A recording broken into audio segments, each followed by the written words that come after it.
Oh, God. All right, let's head into Infernal Shrines, everybody. Infernal Shrines will be our first map in this second best of 5 of the day. We're going to be looking at the Crew of Who. We have got COPIUM on the left-hand side, RefueledRaccoons on the right, and yes, that's going to be the case. So we will get into this. Infernal Shrines will be map number 1. Twitch prediction is up and available. So we did have the members of RefueledRaccoons win the coin flip, and they'll get first pick. They will ban away Cursed Hollow. It looks like Battlefield of Eternity will be also banned away by the crew of COPIUM, and COPIUM will take us to Infernal Shrines for map number 1. Brightwing, Lucio, Sylvanas all banned away. This is the Meta Madness style of draft, and the heroes that are picked and played are unavailable for future maps in this series. But the bans don't carry over. Now, the 50 heroes we saw in the previous Best of 5 don't carry over into this. There's no tournament baseline bans. And it's a first pick Chromie out the gate.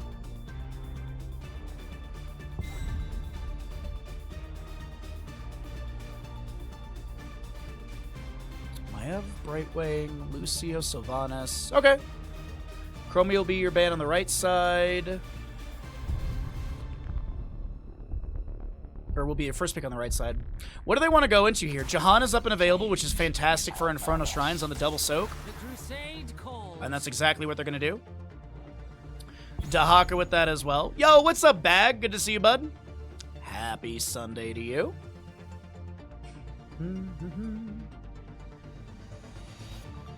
So they've got a Chromie for Infernal Shrines. They could go Varian.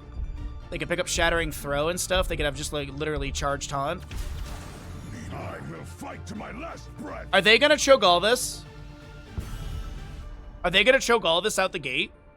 Bro, it's there. Please. Please. We haven't had a Murky yet today. We haven't had a Cho'Gall today. We had literally one best of 5 that went 5 maps. We're in our second of 3 best of 5s. Give us what we want. Diablo will be removed. What is going to be this ban here? I feel like you don't Cho'Gall game 1. Or maybe it's so crazy you do it because they wouldn't expect it, right? It's so crazy, it just might work. So they get rid of Genji. So no Light Bomb Genji combo, but they still could go for Anduin with the Johanna with Falling Sword. They also could go like a Hyper Carry like Vala and then pick up a Hogger as well with like Ortopult, but I don't think we'll do that. Maybe they will. They're going to grab Gul'dan and a win, so maybe Hyper Carry Gul'dan. They could pick up a Thrall or an Imperius, which would work out for that composition as well. Right side, what are we going to do?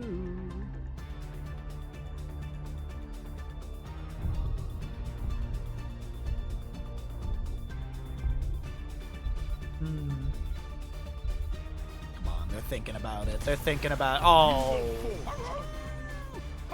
Hunt them down. Gonna see a Varian Hogger on the right side. What would the Cho'Gall breakfast cereal be called? It would be, you know what? It wouldn't be 2 cereals mashed together. It would be like 2 different food things. Like it'd be like gummy worms and steak. Last pick Malthael, so it is gonna be Hyper Carry Gul'dan versus Hyper Carry Chromie. Varian could go Twin Blades. I think it's going to be a taunt game. Colossal Smash is an option as well. Let's see how it all unfolds. The Twitch Gamble's there. Let's get into it. Map number 1.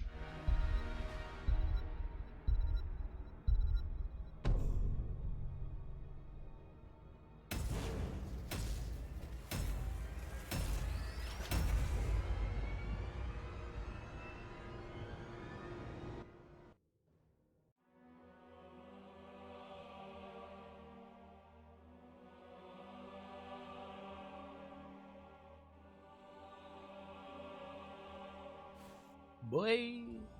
On the left-hand side of Infernal Shrines, it's Copium. You've got your Hopaka Malthiel. Serdath will be playing the Dahaka Masquerade. On the Johanna, Banana will be your Anduin, and Nano is the Gul'dan. Right side of the map is going to be the crew of RefueledRaccoons. You got Ubi Blaze, Birchu will be your Varian, Disciple on the Hogger, Scorch playing your Rhaegar, and Gaff is the Chromie. 4, 3, 2, 1. Let the battle begin. Chocolate Gallbladder. Oh god, that sounds awful. That sounds awful, Bear. Oh, we got the Enduring Swarm level 1 for Dahaka, so probably see Hero Stalker and Symbiosis at 4 and 7. Also got your Pursuit of Flame for Gul'dan, Zealous Glare Johanna, Power Word Shield Anduin, and of course Malthiel with Fear the Reaper. Time Walker's Pursuit for Chromie, so typically at level 2 she goes into a Horror Anomaly. On the Prowl for Hogger, Lion's Maw variant, so probably Taunt, as well as your Adrenaline Stimpack and your Colossal Totem for the Rhaegar. Blaze Dahaka in top lane, little scuffle over there, back over in the bottom in the double soak rotations. Varian's throwing a Lion's Fang back in here and there. Blaze with a little auto attack into the wave, poke from Chromie as well.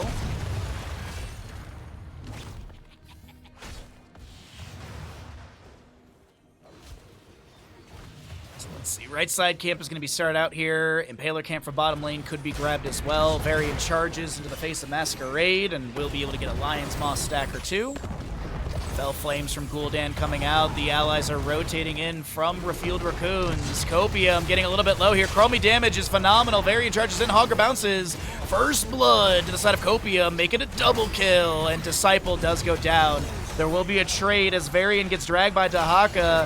Birchu trying to back away. And no trade. It is going to be a 2-for-1, favoring the side of RefueledRaccoons. Impaler camp in mid lane. Getting some nice siege value up into the fort front gate. First objective will be Frozen in the bottom lane. Blaze in the top.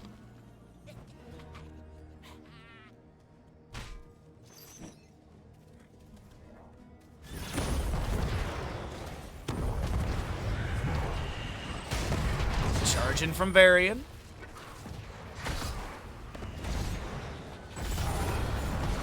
More poke damage from Gul'dan here onto the camp on the left side, or excuse me, sustained damage onto the camp.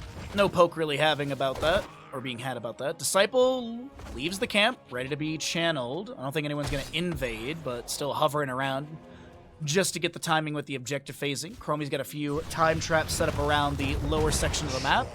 Time Walker Pursuit just to check if they're on that bottom lane camp. Dahaka! Dahaka! He steps on. Starts backing away, but Varian charge, taunt. Dahaka Essence activated. Dark Swarm is going to deny some of that spell damage coming in.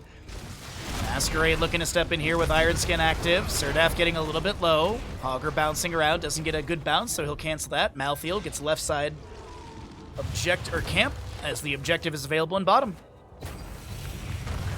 What's up, Big Sid? Good to see you, bud. Masquerade in mid lane is getting a little bit low. Staggering Blow is going to land. The Leap of Faith is a Kaimo cleanse. And Banana's unable to save the main tank. A third kill goes over the side of RefueledRaccoons. And they're going to be charging their way, blasting their way through this objective phasing. Fell Flame from Gul'dan. Johanna up in 2 seconds. That's going to be Hopaka. I don't know why you stepped in here, but it might be punished by Chromie. It absolutely will be. Punitive punishment from the Chromie. Good damage into Malthiel. Objective phase will be grabbed. Blaze is still chilling in the top lane up against the Dahaka, trying to clear out that Fallen Shaman. No drag available. As I mentioned, he did go into the Hero Stalker with the Symbiosis. Blaze will tap well, takes out the Fallen Shaman. Objective phase number 1, Frozen Punisher for the bottom lane. Grabbed, and it's going to start maneuvering onto the fort front gate. Blaze lands a Jet Propulsion with the Adrenaline Stimpack in the top lane. Serdath getting a little bit low here. Should have some Essence. Actually pops a little bit. No, that was a Regeneration Globe right there. Either way, back in the bottom lane, Masquerade being harassed by Birchu. Gaff looking to chase up. Oh, they're going for her. And Johanna will fall. Meanwhile, Blaze and Dahaka both Hearth out of top. Mid lane Punisher, or bottom lane Punisher, sorry, was got the fort front gate, a little bit of damage onto the structure. Gul'dan clears out the wave. Mid lane fort front gate opened up as well. And 10 talents are going to be coming up soon. Cycle through the other numbers and get an idea of what the damage healing experience looks like so far.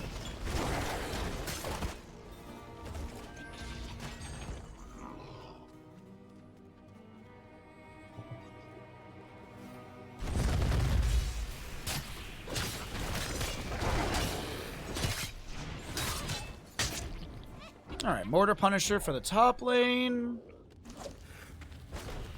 Bit of siege damage in through mid. Looks like it's going to be Ancestral, Bunker, Hortipulse, your Slowing Sands, and is Varian going to charge every 4 seconds, or will he have Shield Wall when he parries?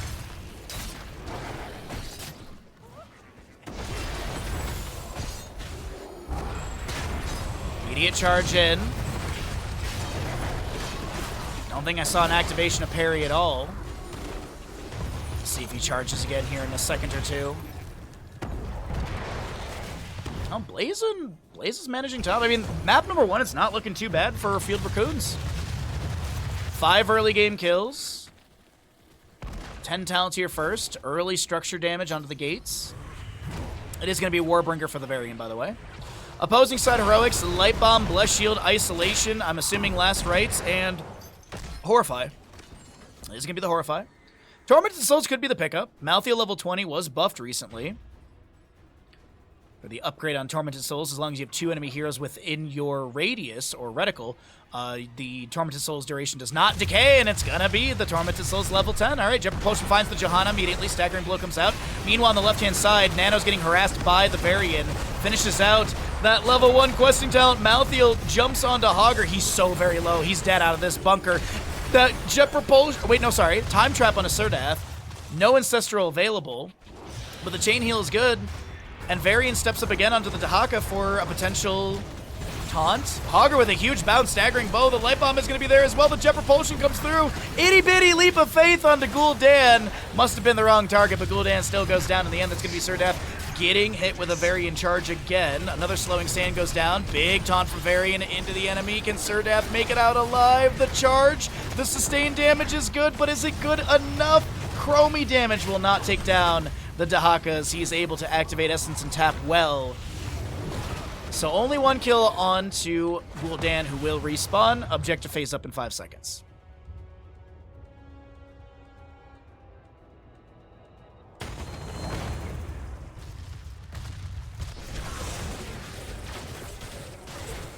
Dahaka lands a drag. A Jeopard Potion goes into him as well. Isolation will be the answer right back into Blaze, who just keeps wiggling his way by the fort front gate.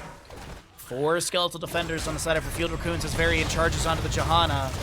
Level 13 is Shattering Throw. Time Trap finds the Dahaka. Hogger with a bounce to the left. Looking to back away. Hortipult is off cooldown if he needs it. Tormented Souls onto Hogger. He gets the Hortipult to safety. Slowing Sands, Light Bomb, Jeopard Potion. Bunker comes down from Blaze. Varian will be able to jump inside. Tower shots are zoning a little bit. Horrify from Gul'dan comes out a little too late. Pushes Chromie up in the engagement, but not into the enemy team. As this is going to be Rhaegar Blaze starting more... continuing, on the objective phase as Dahaka heads to bottom lane to soak up. No level 13. RefueledRaccoons with a pretty good start here, chat. Not a bad one for a Sunday best of 5. And we still have 1 more best of 5 after this. We got a lot of games today.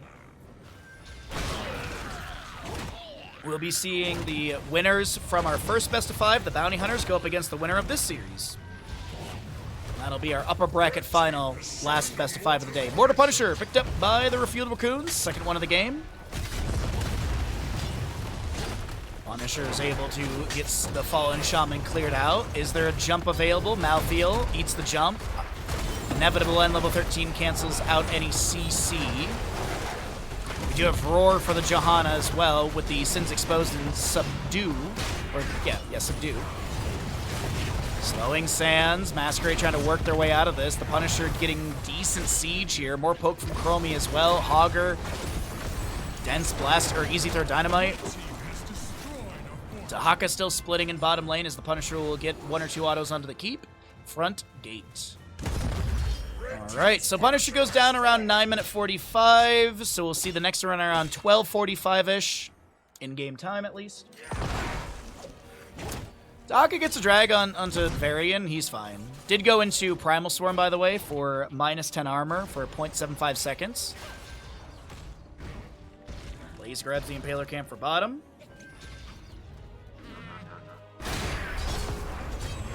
Another taunt onto Masquerade.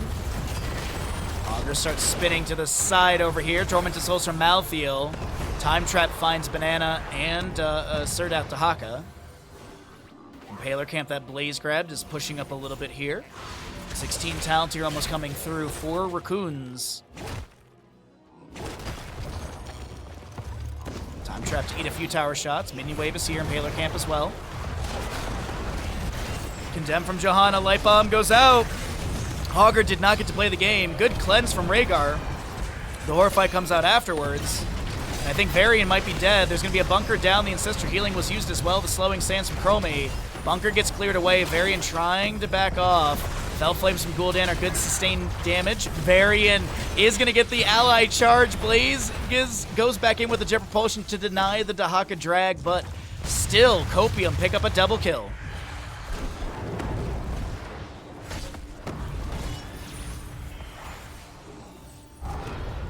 A nice double kill right there. Fell Flames working on the fort front gate of bottom lane. About a minute to go, I think, for the objective phase. A little bit more than that, actually. Earth Grasp Totem, Tunneling Claws, Glyph of Faith, Headbanger. You've got Banner of Dalaran, as well as the Juggernaut Plating. What's siege value? Mid lane is pretty open on the left-hand side. Hogger backs away from this camp that's being invaded right now. Even talent here. Will Hogger go in? Hortipult's going to be there. Does he have a staggering blow? He does. Light Bomb will connect. Hogger spins. They do have anyone on the point, and Hogger will not be able to grab that. Copium invades and steals away the enemy Fallen Shaman for top lane. Nice experience grab. This game is so close. Indeed, Covert. Shrine gathers power. You will take it from me.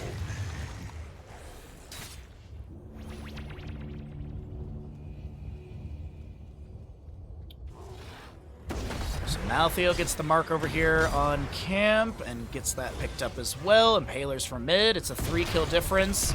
Arcane Punisher available. Look at that. 12 minutes 35.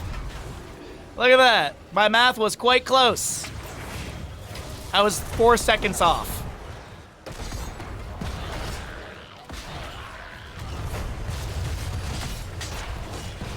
Alright, so Arcane Punisher being worked on. Copium has the lead. 17-2. Varian, will he step up? He's already done with his level 1. Chastise Piercing Light is 4 stacks. That's 4% spell power increase. No subdone for the Johanna. 25, 27. It's still looking really good from Copium. Varian charges in. Hogger with a bounce into the back line. Lands a staggering blow, but has to Hortipult back to safety. Light Bomb goes out. Condemned from the Johanna. Horrify from Gul'dan. The totem comes down from Rhaegar. Varian very low. Tormented Souls does get activated. The staggering blow pushes them back. The Time Trap delays out the inevitable double kill picked up by Copium as they also get the objective phase. And it looks like the level 16... I would actually say level 13 is actually where things started popping off for Copium. Level 16 is just even harder winning. Punisher jumps over onto Blaze. The Chastise goes out. A Condemn. The Subdue with that slow, hitting Blaze and Rhaegar there. Unfortunately, unable to get a kill. Dahaka soaking top. Malthael soaking, or grabbing a camp and then probably soaking bottom. And so they'll get the fort in mid, probably rotate out and try and go for a secondary fort in bottom with Malthael.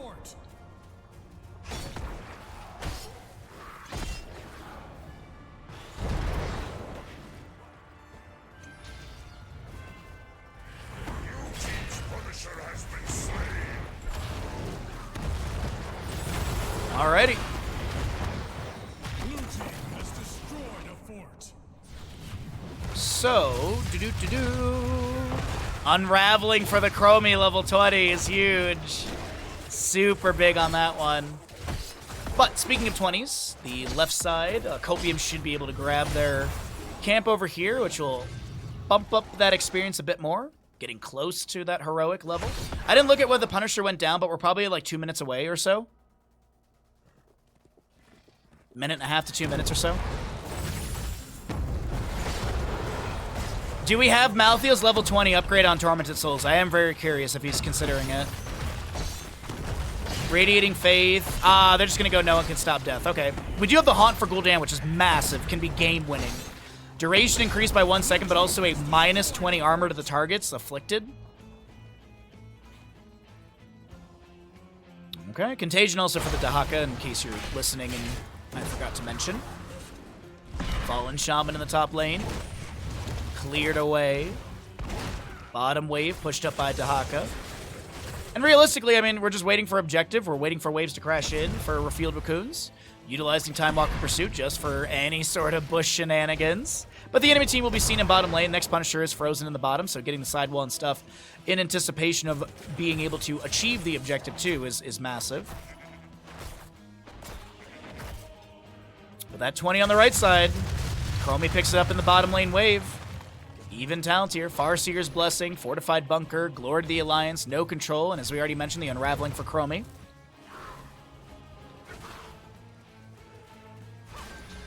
Left side Impaler camp grab from mid lane. Dahaka heads to top. What's his Brushstock on? Off. It's off cooldown. Varian checking Bush with the banner. Slowing Sands get thrown out. COPIUM doesn't give the fight.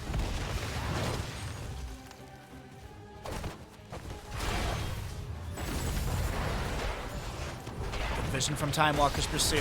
Varian charges. There's a Jet Propulsion. Shattering Throw was used as well. Drag from Dahaka lands the Horrify from Gul'dan into the Rhaegar. He's not going to be able to live here. Bunker comes down from Blaze. And Malthiel jumps in with the Tormented Souls. Continues chasing onto Blaze a little bit. But I do believe COPIUM, they should get objective here. Rhaegar will be back. But I assume it's Rhaegar's respawning in time for defense, is my guess. Still, actually, well, 9 seconds. No, it's gonna be close. Like, I feel like maybe RefueledRaccoons can try and contest this. See how quick Malthiel is going through this. Rhaegar still at 25 seconds. Keep front gate and bottom lane being worked on. Leap of Faith will pull Masquerade to safety. Dahaka brush-stalking in. Didn't really need to, but he does join in the allies. The fight does not yield a kill for RefueledRaccoons, which would have been massive, but yeah, Malthiel's working through this way too quickly. Rhaegar will be able to respawn. Hogger pushes up a wave in top. He'll probably grab this wave and then Hearth out.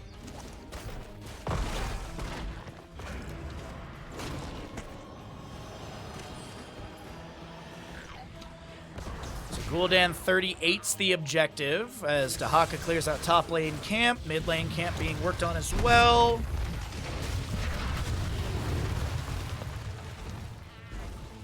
But is this game winning? Like, that's the real thing to consider here.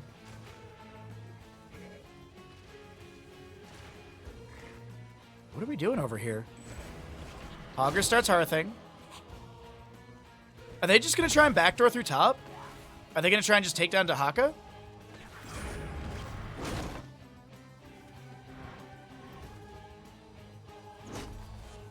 Okay. Let us storm this fort.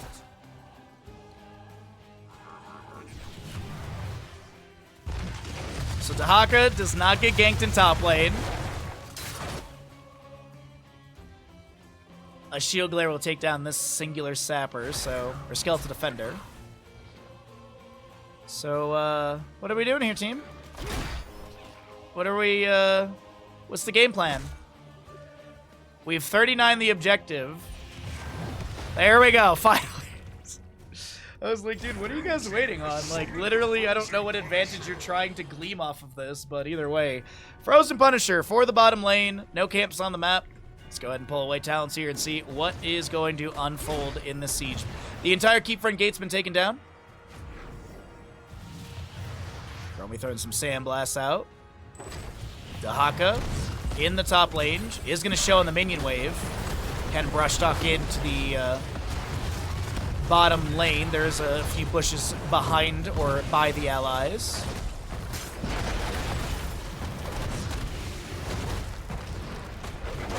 Finisher is going to come through. 50% already. Catapults and such on the fort, or on the keep. Slowing Sand Zone from Chromie. Dahaka's pushing a top lane wave. Keep is going to be achieved, but no advance towards core. No extra threat. They just get the keep in bottom. There is still the fort here, so that's consistent catapult pressure through bottom lane. That wave is going to push very quickly.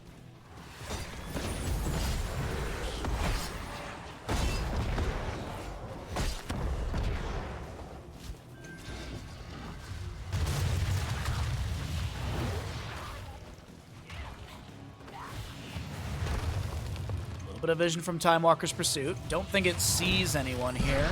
Actually, Dahaka was revealed, so he's gonna... There was an extra 4 seconds of reveal onto him. Shroud gets thrown out from the bush. Varian checking around. That's gonna be a drag from Dahaka landing. Light Bomb is gonna be there as well. Bunker comes down from Blaze. Can Varian jump inside? He can. Tormented Souls from the Malthael on the right side. That will expire. Horrify from Gul'dan was used as well, if I'm not mistaken.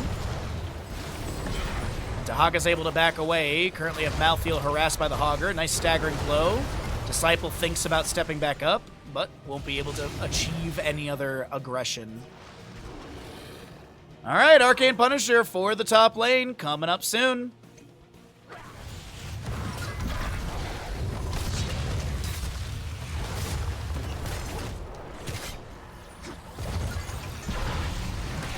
From the Johanna, slowing Sands do go out. The fort and bottom or mid lane will be taken down. Hortipult in from the Hogger as well. Anduin's getting low, but the drag from Dahaka sets up the kill. And no, it doesn't. Jet propulsion from Blaze, the unraveling. The spell armor debuff is massive on the Masquerade, but can they find a secondary kill? It doesn't look like it. Anduin the only one to fall here. As I thought Hogger was so dead, but really good healing coming out from Scorch.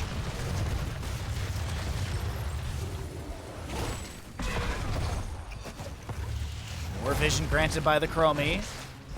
Mid-keep front gate is being opened up. Next Punisher, as I mentioned, Arcane in the top lane. Still prioritizing this. Chromie time traps eating a few of these shots. That's going to be a Horrify from Gul'dan. The Johanna gets melted right there. Beard Shoe trying to back away. Bunker comes down again from Blaze. Fortified Bunker jumps back in it. Does he have a way to get out of this? Slowing Sands zone, and absolutely they will. Meanwhile, there are catapults on the bottom right of your minimap on the core of RefueledRaccoons. 93%. 89. Someone's got a hearth. Blaze will be able to. Red team's core is under attack. All right.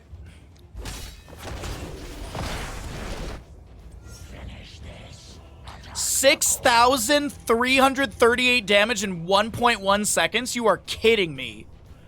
Jesus.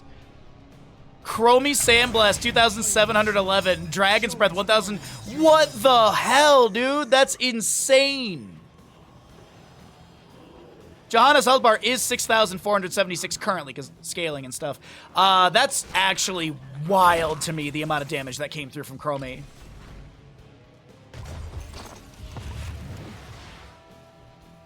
So Hogger's working on objective. 23.5 minutes into this map. Fallen Shaman pushes up top. Blaze managing bottom. Backdoor on the core is available for COPIUM if they want to try and sneak that. A lot of time traps set up, though, in that rotation. Just to make sure that they would be seen, the enemy.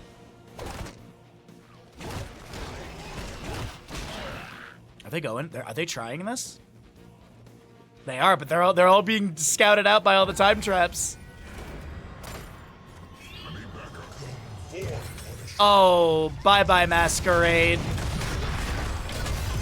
Bye-bye. No! Leap of Faith is good! Bless Shield, Horrify, the Tormented Souls with the Light Bomb comes through. Rhaegar is actually the one to go down. Drag lands onto Gaff over here.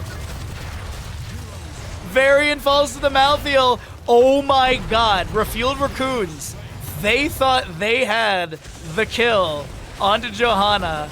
The Leap of Faith stalls it out. And this is going to be a triple kill, and the members of COPIUM moving in through bottom lane to take map number 1 of this best of 5 upper bracket semifinal matchup. Augur will be taken down. Maybe not. Okay, if they can delay, the Punisher will win the game, totally. No, we have on the right-hand side the members of RefueledRaccoons falling. COPIUM takes map number 1 in this best of 5 series. Remind yourself that overconfidence is a slow and insidious killer. That is very true, Mel. Good use of that sound bit. Very good use of that sound bit there, bud. Towers of Doom, map number 2 in our second best of 5 of the day. We have got the first pick going over to RefueledRaccoons, meaning the winning side of COPIUM has map choice, and they'll be taking us to Towers of Doom. Lucio Brightwing will be banned away. As a reminder, this is the Meta Madness style of draft, so the 10 heroes we saw in map number 1 will not be available for this map number 2, and that will continue through the rest of this best of 5. The hero pool will reset when we get into our upcoming best of 5 upper bracket final, and start out the prediction and get ourselves into the draft. So literally, the Chromie, Gul'dan, unavailable for this map. All the other heroes as well. Lost Vikings will get a target ban as well. You get them as well, man, IDKY. Apparently existing upsets people. Towers of Doom, what do we want to get rid of here? Dahako's already used. Wondering if there'll be maybe a Disciple Orphea target ban? Unless they plan to steal it away. Maiev will be removed. Okay. I really like the Orphea on this map for Disciple.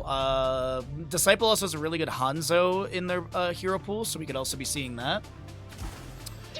Junkrat is not a bad start. Good poke around the objective area. Heroics are phenomenal. Well, it's typically Riptire, but, sometimes we go Rocket Ride for all my homies. What is our follow-up pick's gonna be on the left? Blaze was already played. Dahako's already played. Johanna as well. They could go Muradin Leoric at the start, just get a solid solo laner and main tank. They'll pick up the Hanzo with the Stitches. Unless the members of RefueledRaccoons plan to take it, I feel like Medivh is on the horizon as a ban. I feel like that's going to be a potential.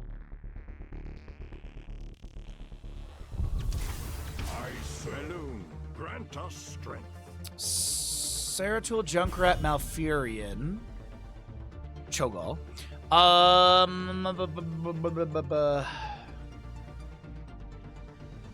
What do they want? What do they what's the direction is so open-ended.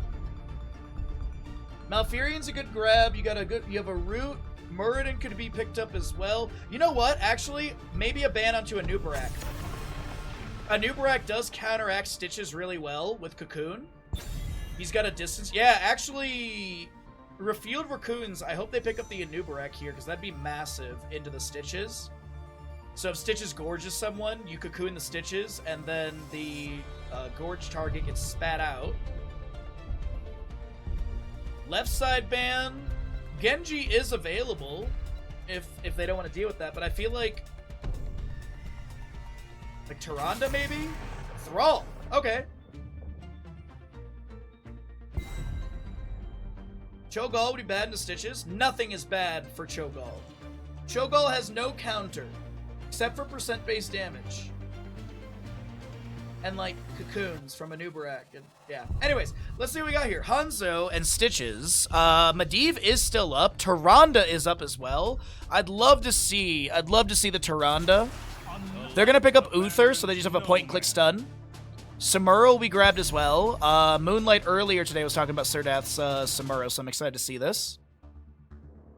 And, alright, so the next two picks, as I said, I really hope it's going to be... Well, because Divine Shield on Stitches actually could be the choice, and then Cocoon is moot.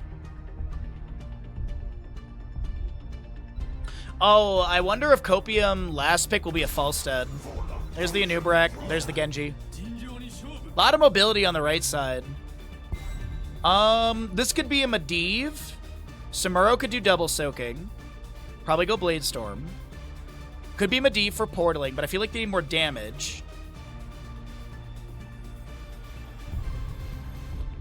Honestly, Falstad would work with this really well. Li Ming could be a great opportunity as well for the big burst after the Gorge. Kael'thas is an option. So then, Imperius is with the Core 4 to follow up the Gorge with the Celestial Charge, and then I'm assuming Samuro is double soaking. Interesting. Copium's got a pretty fun draft. Let's see what unfolds here. But the Anubarak, nice pickup right there. Let's get into it.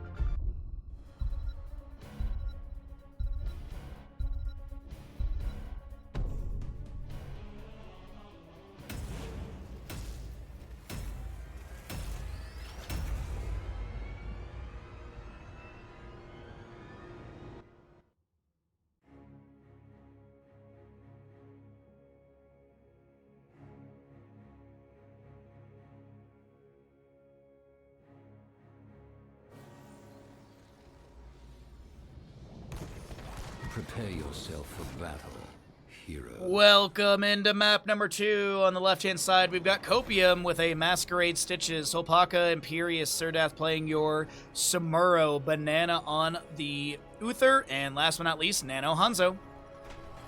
Right side of the map is going to be the RefueledRaccoons down in this best of 5 series. We're going to be looking at Disciple Genji, Birchu on your Anubarak, Ubi playing the Zeratul, as well as a Scorch Malfurion and Gaff on the Junkrat. Talk about some Imperius doesn't have a questing talent at level 1, so womp womp. I was gonna say we have all the questing talents. Celestial Charge, I'm assuming level 1. Impaling Light, I'm willing to bet is the level 1 pickup here, and there it is. Samuro with Way of Illusion, Stitches with Hungry for more on those regeneration globes, Symbol Geometry Hanzo, as well as the Silver Touch Oofer. Extra round timers, we'll also be looking at your Emerald Dreams Malfurion, Shadow Hunter for the Zeratul with those regeneration globes, Legion of Beetles for the Anubarak, Zeratul lands a Singularity Spike, Samuro jumps to the side, there's going to be Swift Strike from Genji, Serdath, Windwalking, doubling back. I think Serdath is just going to die. Draws first blood. An Agile Dismount for the Genji at level 1. Small Hat, okie dokie.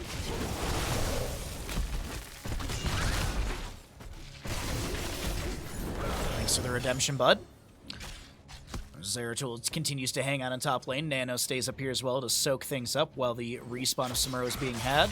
Right side, Sapper Camp being worked on by Scorch and Gaff.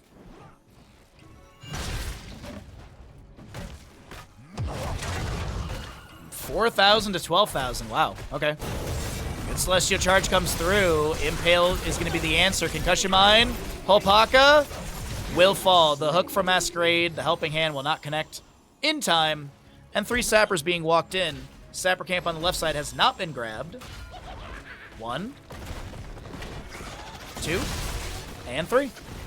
Nicely done. The fort front gate gets opened up a bit. Left side camp stolen away as well. The entirety of the structure, or the fort front gate, will go down. Silver Touch for Uther already at 50. Oh my god. Oh, I thought all 3 of them went into that one tower, but there is going to be the other one getting the charge in. 57 of 80 stacks already for Uther. Nicely done. Going to be going into the Pursuit of Justice. That's a good hook. On to Anubarak. Stun will not connect as Anubarak had the Burrow Charge activation.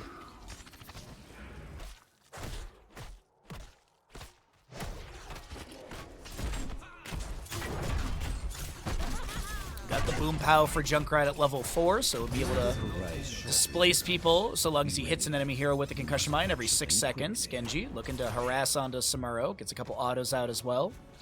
Triple Ultra Phase is always at the start of this map. The top left and right are the standard locations. The RNG is either at the bottom or the center, and we'll be seeing it in the bottom location this time. Impale goes out onto Stitches. Celestial Charge will miss. Birchu is able to get a Burrow Charge to the side.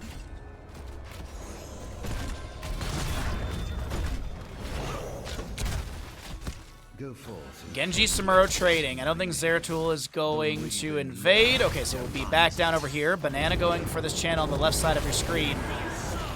A hook will land onto Anubarak. The Celestial Charge follows that up. Uther. That's a good Concussion Mine onto Holpaka here, taking a tower shot or 2. but no kill to be achieved. Oh, 8-4. Benefiting the COPIUM members, as they have 36 core HP. Level 7's coming through on both sides. We do have the augmented guard for Genji. Activates that deflect. Celestial Charge will come through. The cleanse from Malfurion with the Nature's Cure. Level 7, immediately used. It is going to be stuns, roots, slows from allies, affected by regrowth. Zeratul is done with his level 1, the Mine Hunter, or Shadow Hunter, excuse me. Root from Malfurion goes down. That Emerald Dreams. Uh-oh. Masquerade will get taken down. And he's going to be going for the serrated hook at level 7. Disciple, Genji, can he get out? The scatter from the brother is good. Nano takes down Disciple Genji there. Nicely done. Good scatter off that wall. Do I do Taco Bell, Wendy's, or a hot cold sub place? Taco Bell!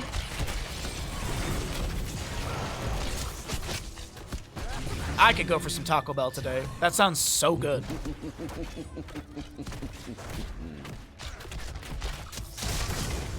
Zeratul looking to jump in, focusing on a Nano. The stun from Uther is really good. Ubi getting really low.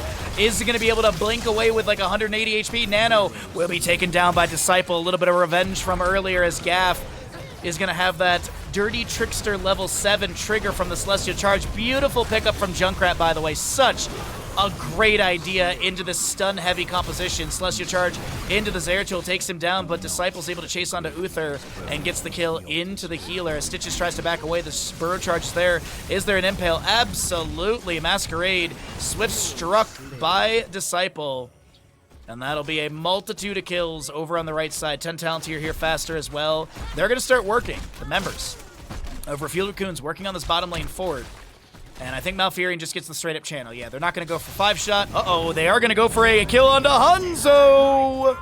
8-2 in kills. 10 kills. We've had effectively 2 kills a minute.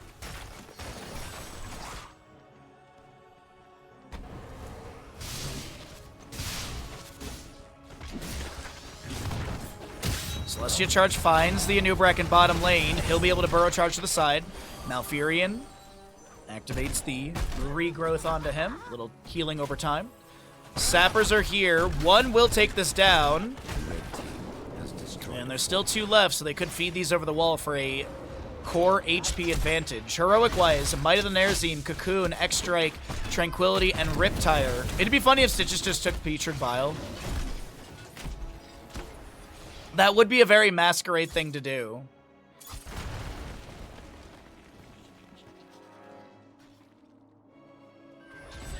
Alrighty.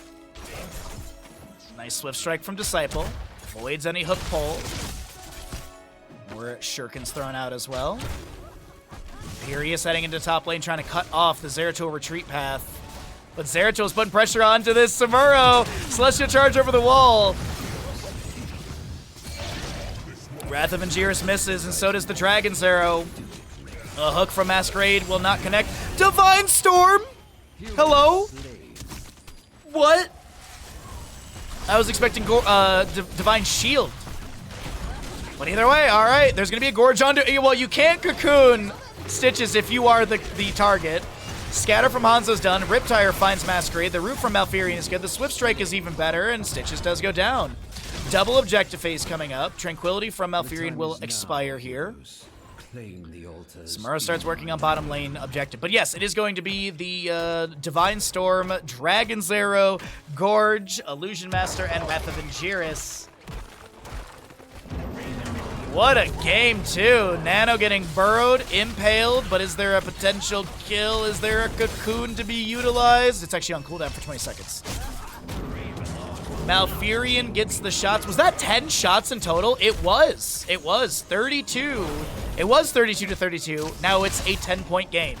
Nicely done from RefueledRaccoons. They want a 1-1 score, but it's Towers of Doom. We'll see how it all unfolds. Because 13-16 area is big, especially for the Stitches and friends.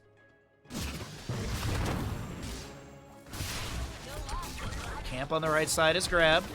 Bottom lane, fort being converted again. Anubrak shows up. And there's literally what I was talking about in the draft. Genji got Gorge. There's an immediate cocoon onto Stitches. Gets spat out. Shuriken Mastery's done. Shadow Hunter's done. Way of Illusion.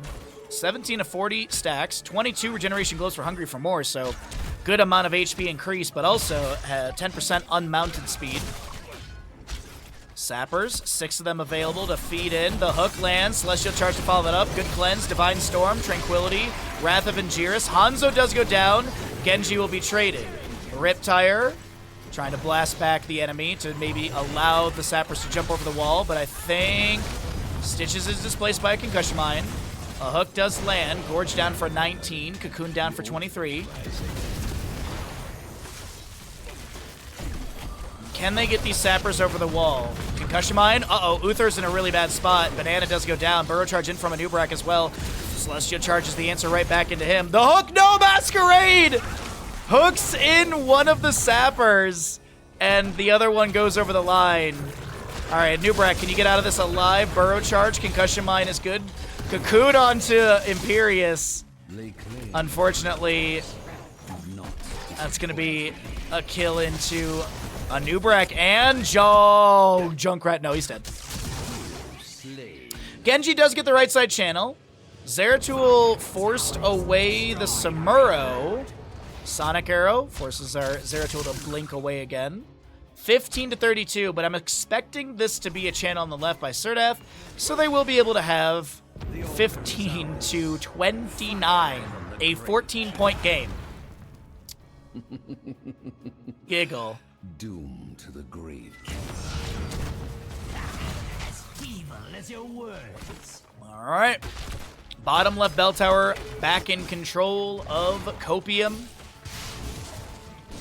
16 talents here are going to be faster on the right side for RefueledRaccoons. Samuro, Mirror Images, just scouting out. They'll be cleared away. Imperius grabs a wave, or chilling in mid for a potential wave here. Zeratul will finish out this this camp. 16's on the right side. Zeratul does have the Master, Warp Blade. You've also got your Endless Nades, Junkrat, Moonlit Harmony, of course, and Final Strike for the Genji. Nubrak will be picking up his Epic Enter.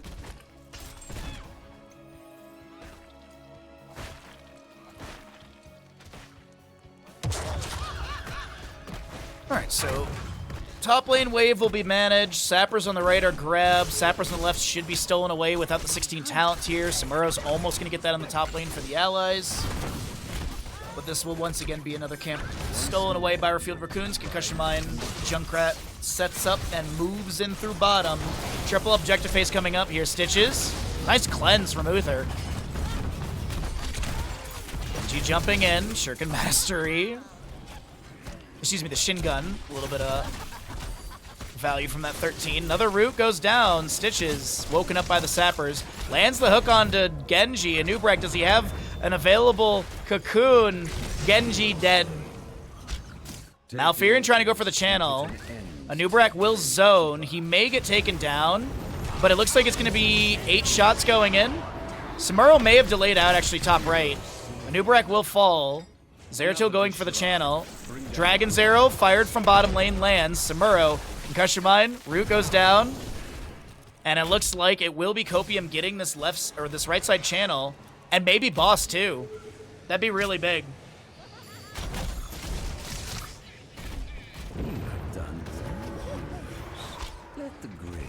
Indeed. All right, 11 to 21, but it's going to be less than that. We're going to have a 6-point game after this boss will be grabbed. Zeratul pushes a wave up into the bottom lane fort.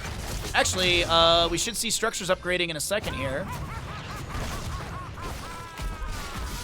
Structures should transition into keeps as we are post 12 minutes in game, and we should also see the center teleport opening up, and there it is. Use it well. As I mentioned, a 6-point game right now with that boss off the map. We'll be back available at 17, almost 18 minutes in game time, a little shy of that. Bottom bell tower grab, though, by RefueledRaccoons. A 7-kill, nope, a 6-kill difference. I can't do math today, so we're just going to lie and say I got that right and said 5. Hook into Gorge. Is there a cocoon onto Oh, great cleanse timing from Uther. Divine Storm is huge onto 2. The scatter comes out. Zeratul takes down Imperius. Scorch somehow is still alive. The Tranquility is massive right now. X-Strike. Nano gets picked off. The hook goes out, but Masquerade is going to get dove on by this Anub'arak. Big slam on the ground. Zeratul a little bit low here. Ubi taken down by the Samuro. So at least some sort of consolation trade in the engagement. 2 for 1, though, favoring the side of RefueledRaccoons. Next objective, middle of the map. Oh, that hook I thought was going to land onto Junkrat. Concussion Mine, Blast Masquerade into the enemy. And Samura's there trying to get some value as well. Dirty Trickster activating from Junkrat's level 7. Burrow Charge finds Samuro. Impale as well. RefueledRaccoons, can they get this objective channel time? Oh, no. They're not going to be going for that. They're going to go for 6 shots, which would take the enemy core down to 5 HP.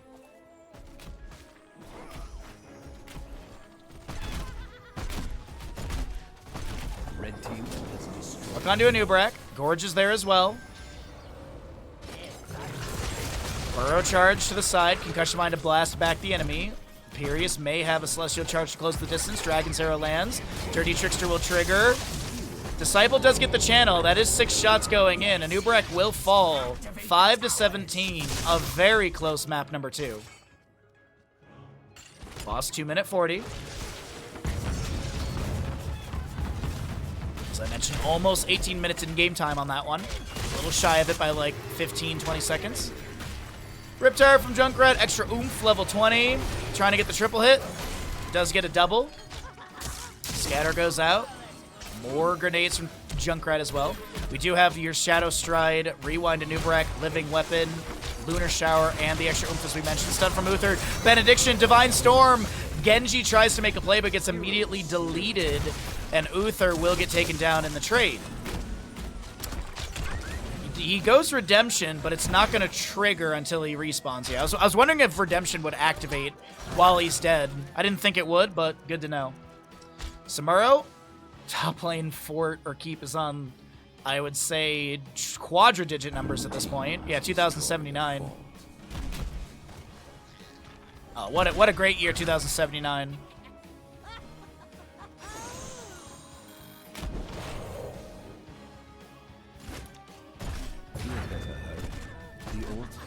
Uther dead for 21. Genji dead for 20. Mid lane camp or keep is grabbed by Samuro.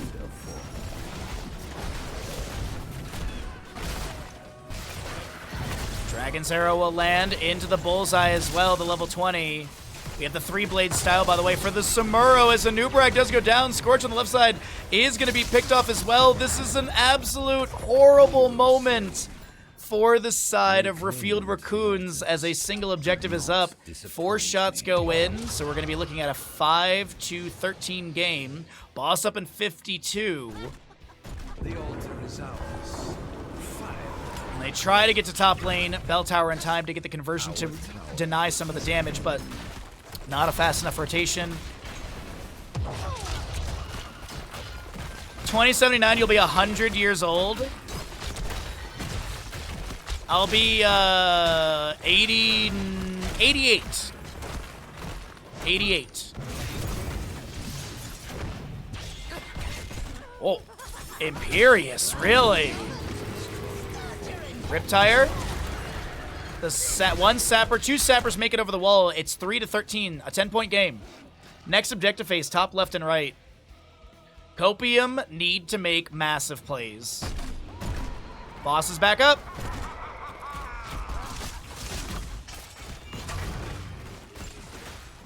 Okay, so if they get boss and they can convert one of the bell towers and the enemy team doesn't, double objective will win for COPIUM. Bottom lane being worked on here. Samuro's probably heading to top. Once again, the 3-blade style upgrade. Samuro mirages a deal only half the damage they take to themselves, effectively increasing their health by 25% and their duration increased by 16 seconds. Hook lands onto Genji. Is there a cocoon from Anub'arak available? It is. He's actually going to cocoon the Imperius. Riptire will come out from Junkrat. Divine Storm from the Uther as well. Big Riptire damage. Should have a reset for Junkrat. Banana low. Hanzo and Uther do go down. Another Riptire, but it's interrupted But Zeratul finding the double kill here might be the nail in the coffin. Oh, Imperius going down. Banana is respawned. Lands a stun. I feel like... Wait, hold on. Samuro. Can he get this in time? I don't think so. Junkrat should be able to delay him out. Oh, bro, I thought he was going to get that. I think it's over. I think Copium's lost. Malfurion's got the channel uninterrupted. Ladies and gentlemen, we got a series on our hands. It's 1-1 through Towers of Doom. GG, well played.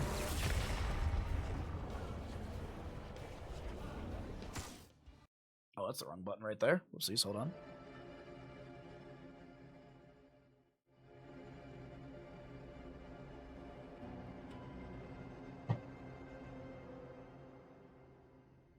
Well,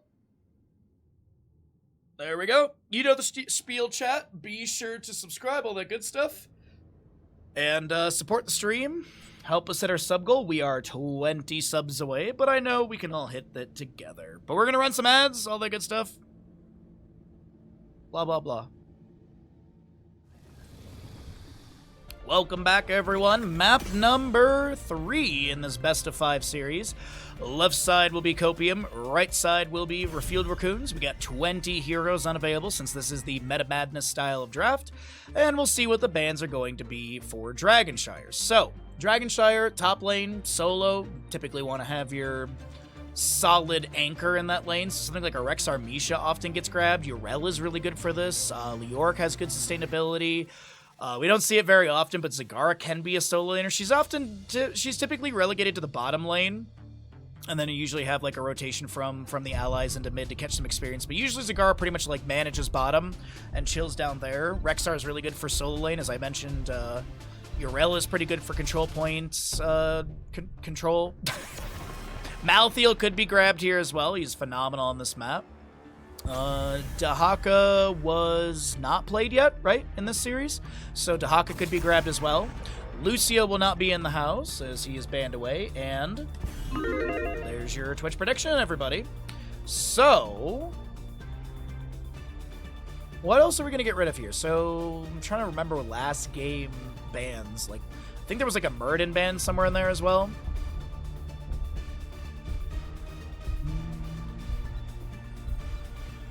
What do they want to get rid of here? Gonna take down Tracer.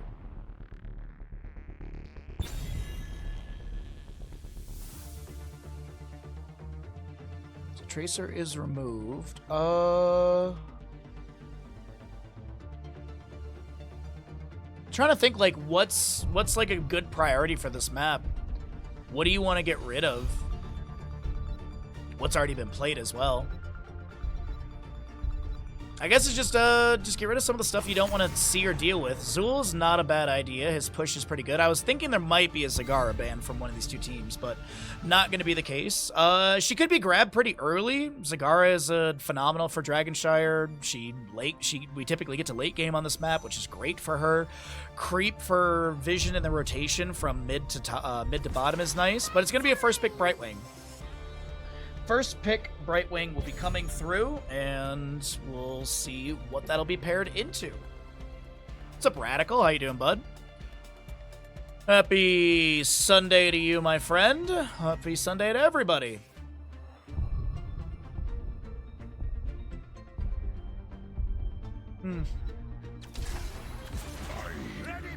So there's the Rexxar. Muradin will be paired into that.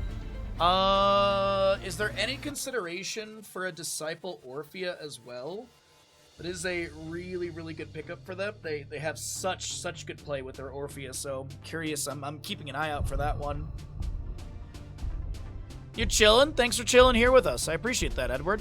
Hope you're enjoying the day. Same to all. Yeah, thanks for coming by, bud. As I always say, there's a lot of places you can be watching content on Twitch. There's a lot of places you can be watching Here's a Storm, so thanks for choosing our cozy little corner. We do our best to create good content. And that's all we can do. Sylvanas, Vikings, Brightwing. You know I'm going to talk about Cho'Gall.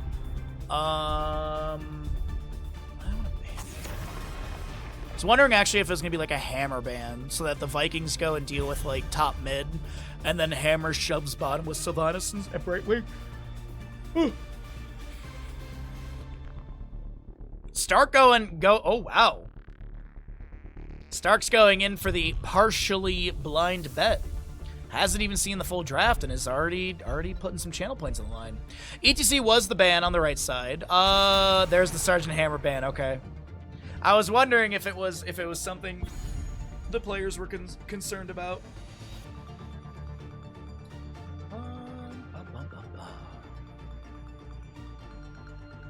I appreciate the chill environment. Thank you.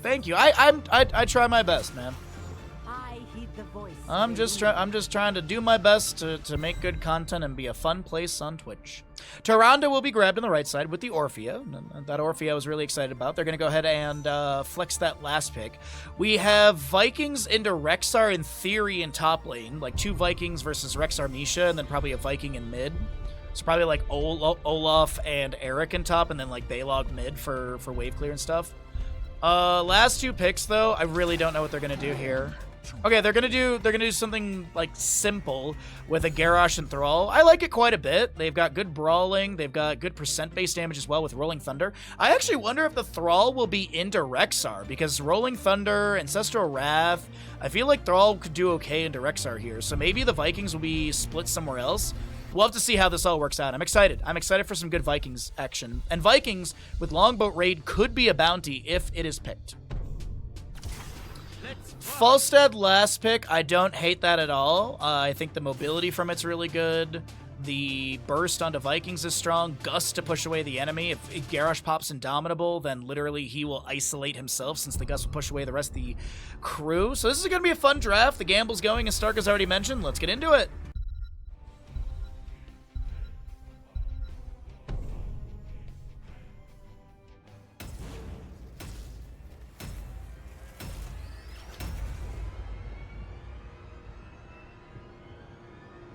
I'm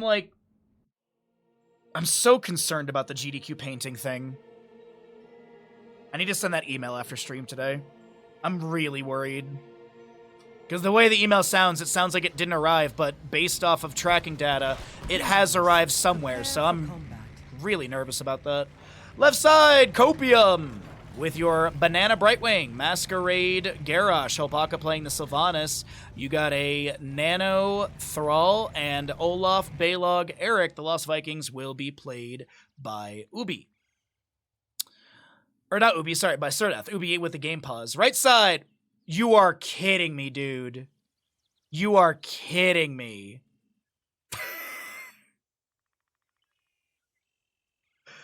Oh my god, that's so funny. Someone got the poops at the last second or something. Beardchew is going to be on your Muradin. We'll see Ubi playing Rexxar. Misha will be played by Misha. Scorch on the Tyrande. And we're looking at a Disciple, Orphea, and Gaff on the Falstad. Interesting. All right, let's make sure we have Orphea selected. So that way we can get the Viking Globe thing to, Shame! Shame!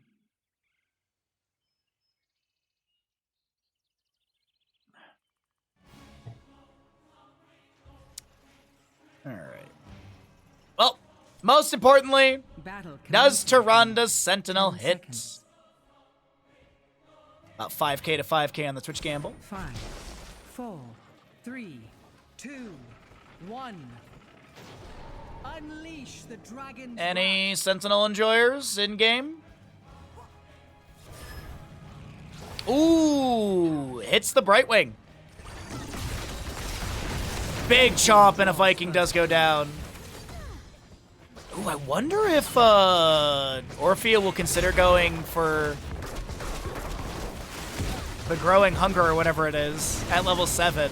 I don't think so. I don't think Disciple's going to go that direction, but it might be. It could be funny. Anyways, just because you can get Viking scaling. Level 1s on the left-hand side, we are going to be seeing The Thrall pick up Rolling Thunder, as we mentioned. We've got the Greater Polymorph for Brightwing, Olaf the Stout at level 1, Warbreaker Garrosh, and that is going to be the Overwhelming Affliction for Sylvanas. Right side will be that Ancestral Strength. It's a hard one to say. Ancestral Strength will be the level 1 for Orphea. Shadow Waltz, another Viking goes down. Viking picked up by Falstad in top lane. So it is going to be a 2-1 setup for the Vikings. Take control of For the time being, Garrosh, Groundbreaker, Thrall, Root, the toss onto Beerchew. Did use the Dwarf toss already and will be taken down in bottom lane. We do have also the Bird of Prey for Rexxar, Muradin Dwarf block. You've got your Frequent Flyer Falstad, and Lunar Blaze for Tyrande. It's actually going to be Falstad chilling in the top lane right now. You've got Orphea and Tyrande grabbing right side camp. Bottom lane being pushed in heavily from Copium.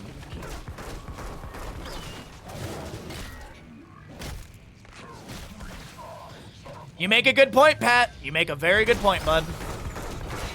Groundbreaker again. I'm seeing Deja Vu on this Muradin, but this time he does get the Dwarf Toss out. Dragonite quickly grabbed to the side of Copium here. Hello.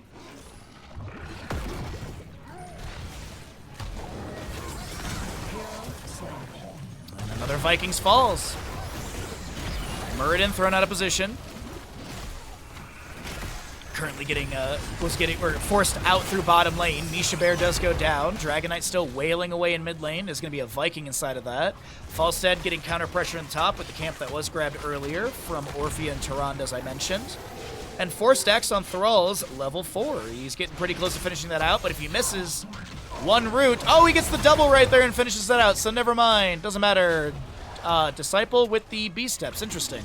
They seem to be losing the game, but they're B-stepping. Got it. Makes sense to me.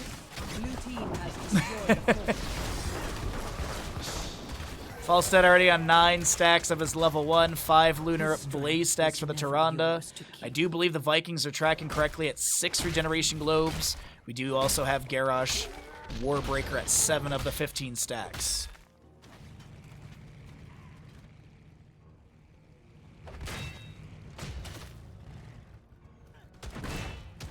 Okay.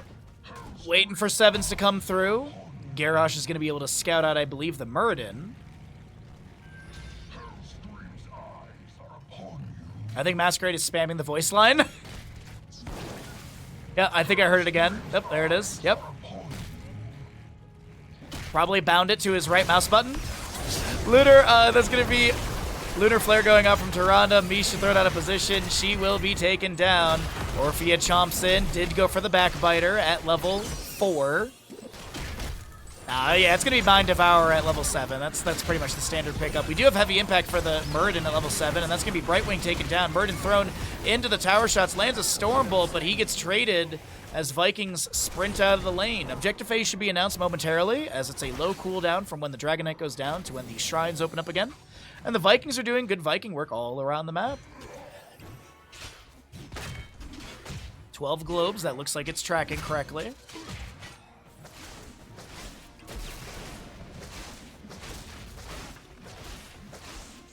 My beloved is gone, but his power remains. Okay, left side siege camp gonna be grabbed. Right side was already picked up earlier. Still a minute on that cooldown. We'll go ahead and roll through the numbers once again. Sentinel from Tyrande doesn't get the Viking hit in mid, but just gets a little bit of vision on the way up to top lane.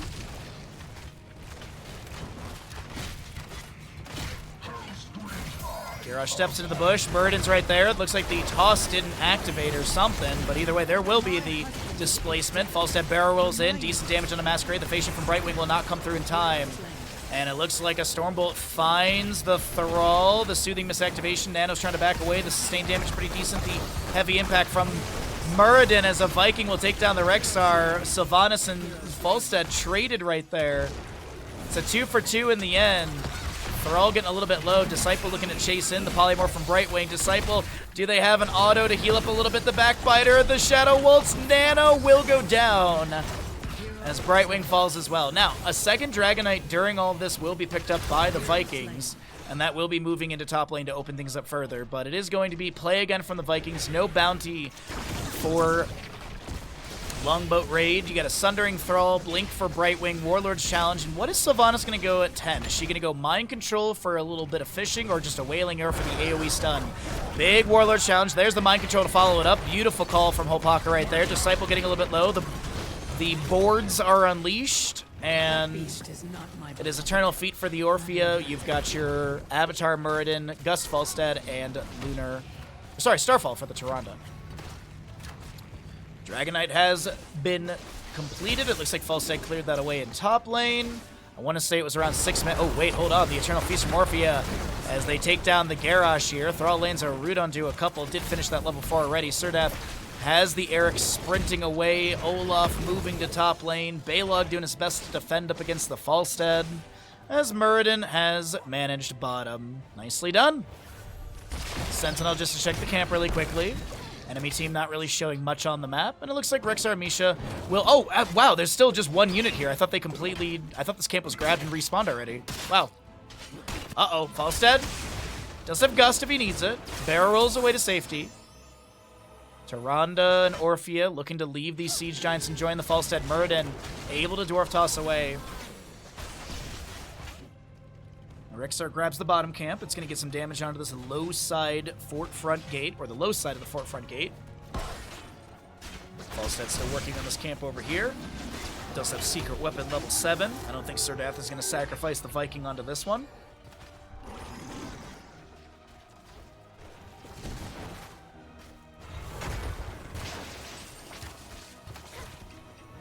The shrines awaken once more. All right, there's the activation of the shrines. I believe the Vikings are on 21 regeneration globes, if it is tracking correctly. Garrosh is done with Warbreaker level 1. There's we see your quickening blessing for the Tyrande. Maybe for the cleanse at level 16 as well. Keep an eye on that one. Still have a couple levels to go for that. Avenge my husband. Earn his power. Viking sees the Muradin in the rotation, but isn't going to be... Oh, wait, hold on. Muradin Dwarf Toss is in. Heavy impact onto the point. The Eternal Feast is going to be activated, and Garrosh is forced off. The Gust into the go... Oh, my God. That Gust was godlike, Gafflo. Hello? My God. Nicely done. I was like, oh, man, Eternal Feast is going to time out. Nope. Tyrande picks up another stack on Lunar Flare right there. The Dragon Knight, third one of the game, third one in a row to the Vikings, but the double kill comes through. What are they going to be able to do with this?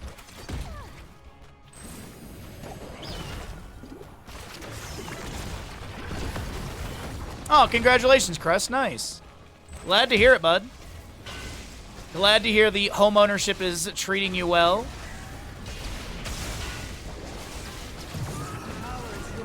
So Viking gets the top lane fort. Falstad maybe getting a kill onto Olaf. We have a fight in mid lane, possibly breaking out, but no, not the case.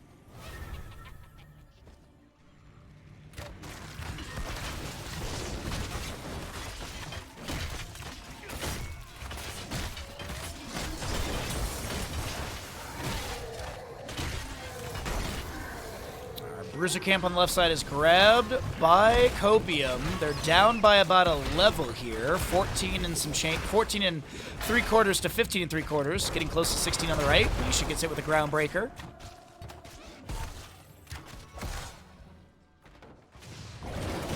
Charge from Misha. Lands onto Serdath. Mind Control only finds Misha right there. Haunting Wave, no activation. Sundering from Thrall to push people around. And it looks like Falstad and friends will take down some Vikings. Play again is available. Balog in top lane. Could utilize it to summon the Vikings back and siege into lanes respectively. Or they just hold it right now. Death timers aren't crazy long. 22 stacks in the Mind Devourer for the Orphea. Of the 30... 10 for Tyrande, 35 auto stacks for Falstad as well. Dear Lord! Garrosh got deleted right there. Gust up against the wall. Nano trying to get away from all of this. Is going to run by the tower to maybe get some shots to zone. Heavy impact from Muradin right there, and that will be Thrall taken down as well. Meanwhile, up in the top lane, Oh no, goodbye Rexar. He feigns death. Sylvanas has the damage needed, takes him down. So there is still going to be some sort of trade as Rexar is going to be picked off. Sentinels continually be thrown into the top lane or just to get vision. And we do have that Celestial Attunement level 16 for the Tyrande. Crush, there was a Johanna in map number 1 of the series that took 6,400 damage in 1.1 seconds. Insanity. 6,400 damage in 1.1 seconds. What did Garrosh take, by the way? I meant to look. There we go. I didn't track it very well. Because I think he was like full HP. Groundbreaker interrupted. Possession from Sylvanas to steal a minion or two. Bottom Shrine held by the side of RefueledRaccoons. False step flying in as well. Looking for an angle for a potential gust. They're going to be able to split the Sylvanas. The boards are unleashed. The Will of Forsaken denies any CC onto Holpaka. Also getting that movement speed buff. Indomitable from Garrosh just before the Misha charge connects. Avatar gets activated from Muradin, but he's going to be thrown out of position and taunted by Garrosh. Can they take down the Thrall in trade? Doesn't look like it. Vikings, they've got the Dragonite set up, and they're going to get another Dragonite here. The flame cleanses all.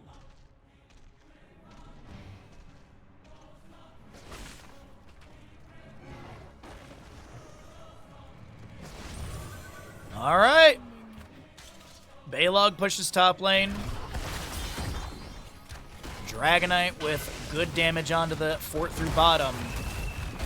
COPIUM here, looking to open things up. 13 minutes in, there's a possibility of taking down a keep here. Orpheus done with her Mind Devour. I don't know if this keep is going to be falling here. The damage from False Set and Friends is really good. The Dragon already dropping down to 50% or less. Savage Charge kicks the Orphea, but yeah, it looks like keep front gate will be achieved, and that's really all. Sentinel goes out from Tyrande. Viking jumps. They've got the Hurry Up active as well. Thrall takes down the sidewalls. And we got Baylog heading back to top lane to continue soaking. Hopefully he grabs that globe. He didn't. It's important. These are important things. So bottom camp to be grabbed by RefueledRaccoons. COPIUM will grab the left side. Bruiser camp for top lane. And we're just waiting on 20s for both sides. Garrosh did pick up the defensive measure with Mortal Combo. Probably see the unrivaled strength level 20. Or no, Titanic Might. Orphea checks the bush with Shadow Waltz. No one there. The enemy team chilling near bottom lane, clearing out the waves. And it's pretty much just the race for level 20, but at the current rate, RefueledRaccoons should hit it first.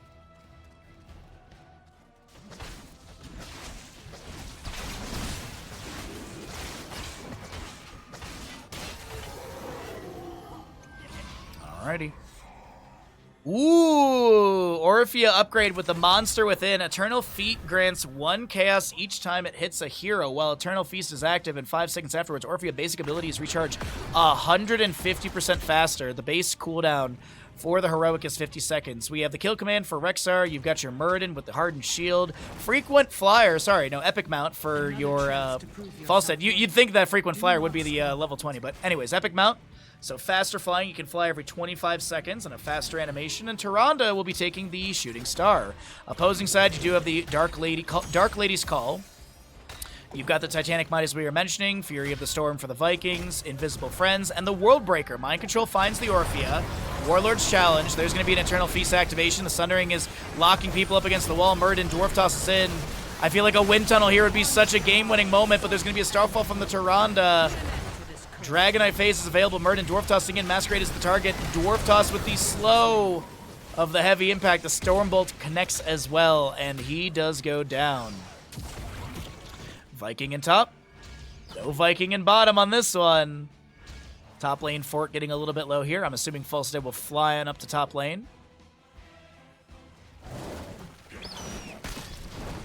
Uh-oh, wait, flight. Oh my god, Thrall gets deleted. Mind Control does find the Tyrande, and she does get picked off as the Gust is a little too late, and Brightwing finds the kill. Viking harasses Rexar in the rotation. Looks like Eric did get bottom. Rexar chilling to make sure that there's no potential channel on that Dragonite mid again. Red team has destroyed a fort. 48 regeneration globes for our Vikings. So Falstad gets to top, Muradin heading to bottom, Rexar Misha chilling in mid, so they should get Dragonite. Or not. Falstad didn't even get the full top. Okay, he neutrals it. Muradin gets the full Moonshine in the bottom. Stormbolt, they just want to take down Eric apparently. So swift, so dead. Oh, Falstad in top lane, there's invisible friends, gotta be careful. Not sure if they saw the shimmer or anything like that, but invisible friends is no longer permanent. That was ages ago, it was changed.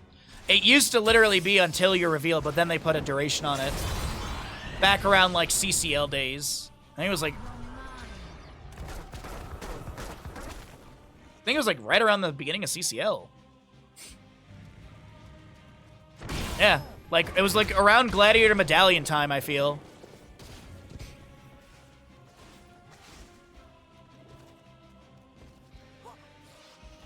Sentinel just finds your Viking over there. Mind Control misses the Orphea, but the Groundbreaker does land. The Eternal Feast will activate. Orphea getting many procs of this. The Sundering from Thrall does come out. There's going to be one Viking taken down. Masquerade will fall as well. The Vikings will play again. Banana so very low on the left-hand side, trying to back away. Disciple wants to get the last hit, but won't be able to get the chomp or anything.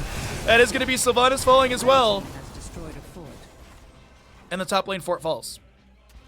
So Falstad will get top. We have a Viking heading to bottom to try and get the counter channel. Rexar will be here in time, so it's no big deal.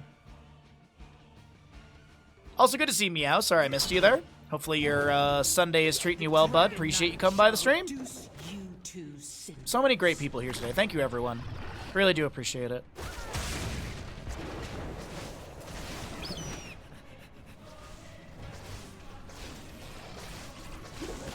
Okay. Dragonite steps up. More damage onto the keep front gate. Can RefueledRaccoons take advantage in this best of 5 series? The kill command from Rexar. There's going to be the Sundering out from Thrall to zone the enemies back. We do have a Savage Charge to kick away the Brightwing. Nisha Bear will die. 22 seconds on her death timer. Bottom lane keep has gone down. 5 seconds on Sylvanas respawn, and Muradin is calling for core, but the rest of the team are busy trying to take down a Viking.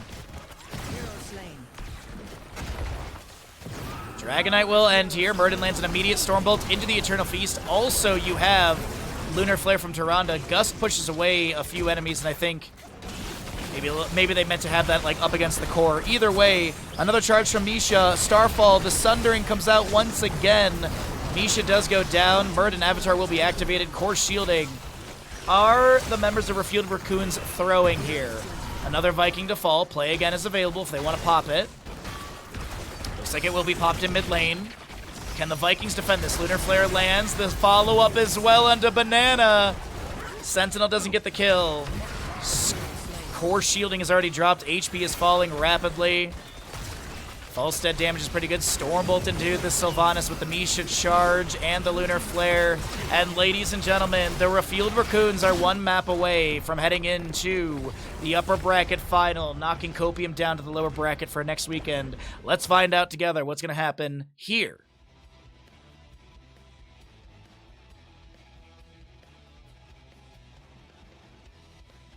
You're lurking. Good to see you too. Thanks, bud. I appreciate it. Well, we're going to go ahead and roll out some ads. You know the dealio. Be sure to subscribe if you're enjoying yourself here. Every little bit helps us out. So if you have a reoccurring sub, a Prime Gaming, anything like that, it is much appreciated. Do consider utilizing it here. Otherwise, we're going to go roll out some ads and talk about random stuff while we wait for the lobby to get made. Okie dokie. Alterac Pass will be our next map, and we're going to find out if Forget What is happy about it. We're also going to find out if RefueledRaccoons can make this a 3-1 victory and move to the upper bracket final. We're going to go ahead and start out our prediction, and we will go ahead and get into the draft here. The players are on the correct sides. COPIUM down in the series. It does look like it will be first pick over to the side of COPIUM, so the map choice coming out of RefueledRaccoons. So just making sure audio and stuff is working properly. Sometimes things bust. Chen will be the first ban. Now, Anubarak was played in the series already, so no Anubarak shenanigans. Now, there was a really cool tech I saw a while ago. It was during the EU Cup. A Nazebo player on this map self-casted zombie wall, and then they were able to channel the objective because the zombie wall was basically hitting the jailers and deflecting or denying any damage to interrupt Nazebo's channel. So that could be. So the first guess is an otter. The second guess is an anteater. My guess is a snake. Not an otter, not an anteater. My guess is a snake. My childish, not real guess is a brazier. I swear I can see an eye on the right side of it. I swear there's an eye on it. So that, to me, I think it's a snake. But either way, Diablo and Chen will be banned away. We've got a Lucio as well to be removed. Lucio will not be in the house. What's the last ban going to be coming out from this right side? Alterac Pass. What do we want to do here? There's... was Hogger played in this series yet? Hogger's a good ban if he wasn't played. I can't remember, honestly. There are 2 eyes. There are 2 eyes. I'm assuming that's a typo that you said 3. You see the eye too? Yeah. First pick, Sergeant Hammer. So for this map, I love the idea of a Mephisto here into the Sergeant Hammer.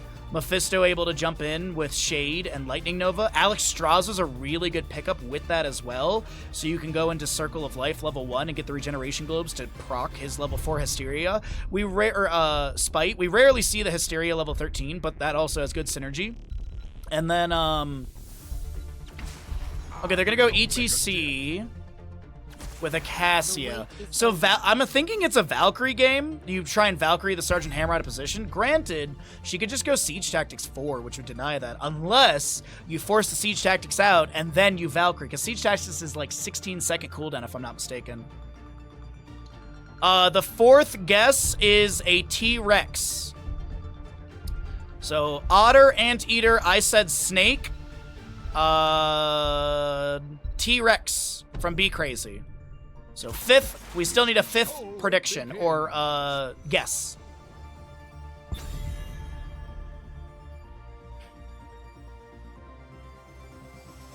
You saw a dinosaur shape 2. Like shape 2. Sergeant Hammer with Leoric and Deckard. Ooh. What are we doing with this draft? I mean, like, jokes aside, you could choke all this, but I don't think they will.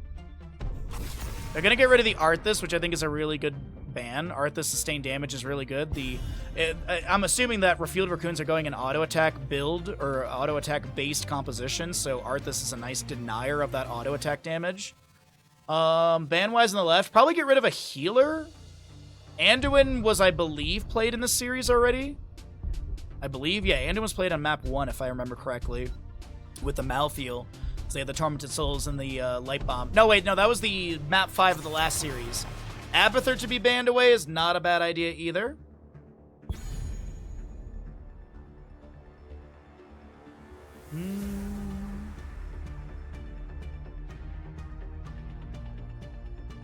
But we still need a fifth guess on the crochet thing in Discord before the series is over. Because Refueled Raccoons could win it here. Next 2 picks, though, with the Cassie ETC, they're going to go Sonya and Maiev, and then they'll pick up... Bro, are they going to go, like, Karazim last pick for just, like, all the auto, all the dive? Because this is such a good dive composition. This is literally, we run at your face. To use the terms of the game, they're going to play front to back. They're literally... Well, they actually could leap into the backline, Spirit of Vengeance, Power Slide, but it's pretty much going to be running at the enemy team's face. The hard work is worth fighting for. Lunara damage over time is pretty decent. Abolish will they go abolish magic? Maybe, actually, at 13, that might be nice. May has a blind, which is really, really cool here. So you got the snowball level, or her baseline, the snow blind. So maybe we actually see the snow blind build. I like the idea of a Karazim to round out this draft, but I feel like it's going to be... I wasn't expecting the Stukov, but I like it. Not a T-Rex, though. That'd be cool. Consider it really close. Some say a mythical creature that has an origin based on dinosaur-type figure, if that makes sense. Abathur Locust. Nessie. Oh, the Loch Ness Monster. Oh. All very good. All very good predictions. Or guesses. Oh, we've done all 5 guesses. We've done all 5 guesses. If you're counting my guess for a snake, we've done 5. Oh wait, no. We've done 4. Technically, like Loch Ness would be the 5th, actually. Loch Ness would be the 5th guess. Alrighty, either way, on the right-hand side, we've got the RefueledRaccoons, a fun little draft for them, as they are up in this best-of-5 series, looking to make their way into the upper bracket final. Coming up next, we got a Beer Chew on your ETC, Ubi playing the Sonya, Scorch is your Stukov, Gafflo playing Maev, and Disciple on the Cassia. Left side of the map is going to be Serdath on the Leoric for Copium, looking to take us to a map 5. We might get full games today, as Nano's on the Sergeant Hammer, Banana, Decker Kane, Holpaka playing Lunara, and Masquerade is your Maev. Nope, your May. Different M.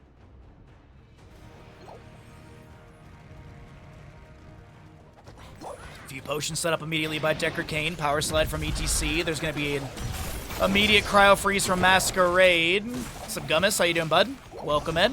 You're just in time for map number 4 of this best of 5, and we still have more games coming up.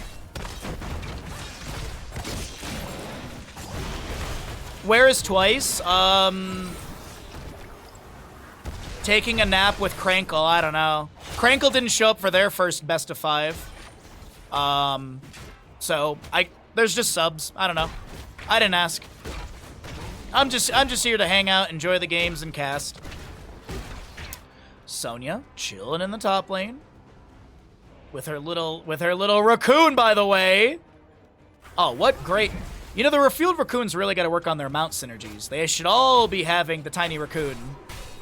Ubi in top lane though, and the Sonya is going to be clearing things out. Did go tough as nails. Level 1. You've got your Lightning Stroke for Cassia, Low Blow, Stukov, Naisha, Memento, and ETC Block Party. Wisp is going to be moved away over there as it is Sentinel Wisp level 1. You've got your Sergeant Hammer, Advanced Artillery, Sapphire, Decker Kane, which increases the slow when applied and hitting the enemy to a 65% from the base 35. You've also got your Heat Transfer for the May and Leoric with Consume Vitality, which often we see Ghastly reach at 4.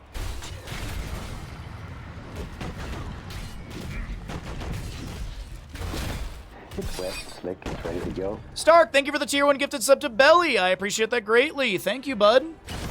Belly, welcome to our lovely community. Enjoy your ad-free viewing and all that good stuff. And also, Twitch Alert's actually working today. Wow.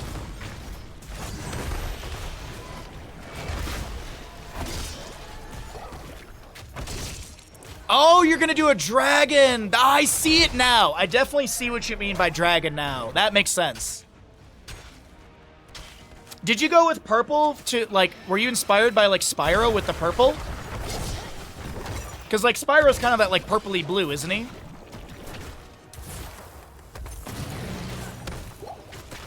Good sustained damage onto Masquerade here. Oh, Gaff, so very low, 188 HP. But will not be taken down. Woo-wee. Lunara thinks about stepping up.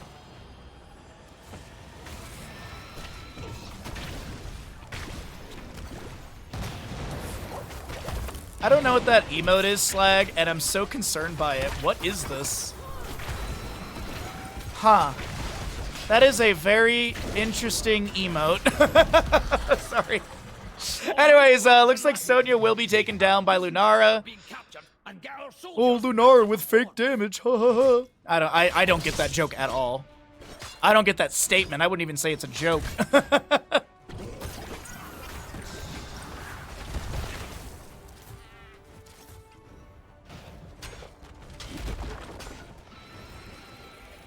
Oh, Gaff in top lane picks up the experience, gets a fan of knives.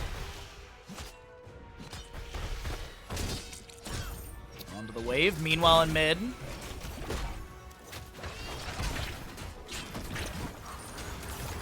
Little icing from May. Blizzard comes down. Slow is going to be there. Nano chilling. Did go into Siege Tactics level 4. I'm assuming it's going to be Hover Siege mode. Indeed it is. Umbra Blind will pull them out. That's going to be a power slide from ETC. The Lurking Arm goes down.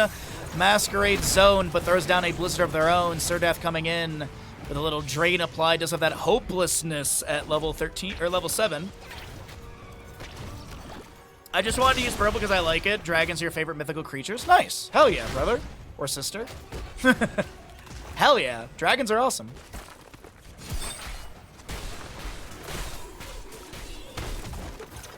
Good damage onto Sonya in the bottom lane. Forces her back behind the gate. We do have a pin down from Maiev, but it's not completed yet. Cassia just literally walking into the face of Sergeant Hammer, getting a few autos in here as well. Nano getting chunked. Sergeant Hammer gets a quick heal from Banana. Gaff with the drain applied, trying to get away from Leorc's autos. What? Holy crap. Way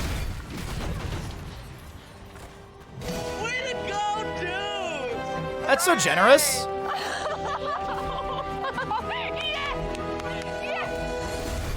Belly, that is so generous of you. Thank you for still gifting 5 subs. I really appreciate that. That's really nice of you, bud. That's seriously so generous. Thank you, bud. Really appreciate that. And by the way, please give us updates on that dragon. I really want to see what it looks like in the end. Ubi in the top lane, once again being forced back by Holpaka. Thank you. Seriously, Belly, thank you so very much. I really do appreciate that. Rescue's been halted. Wisp over here is providing quite a bit of vision.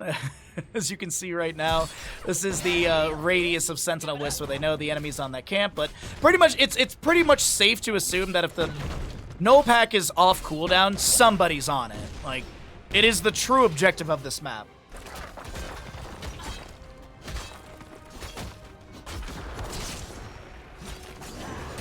Spirit of Vengeance. Looks like Maiev is just going to be maneuvering in lane with that one. We do have a Napalm Strike at level 10 for Sergeant Hammer, Leaping Strike for Lunara, Ice Wall May, Lornado for the Deckard Cain, and an Entomb for Leorc. I like the Lornado here. I'm a big fan of Stay a While and Listen, but I definitely see the utility for Lornado. Pushing people back for the dive into like Nano and stuff like that. You've also got a little bit of boss control with it as well.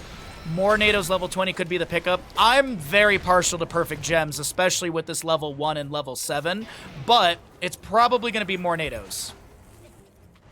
It's the very common pickup. Sergeant Hammer does push the null pack up in mid. The gate has been taken down. COPIUM is trying to take us into that map number 5 and keeping all of our games today at max. The first best of 5 went to a game 5. This best of 5, I mean, we're in map 4. COPIUM could put a 2-2 score up. We're going to find out together. If we get 15 games today, I'll be exhausted, but very happy.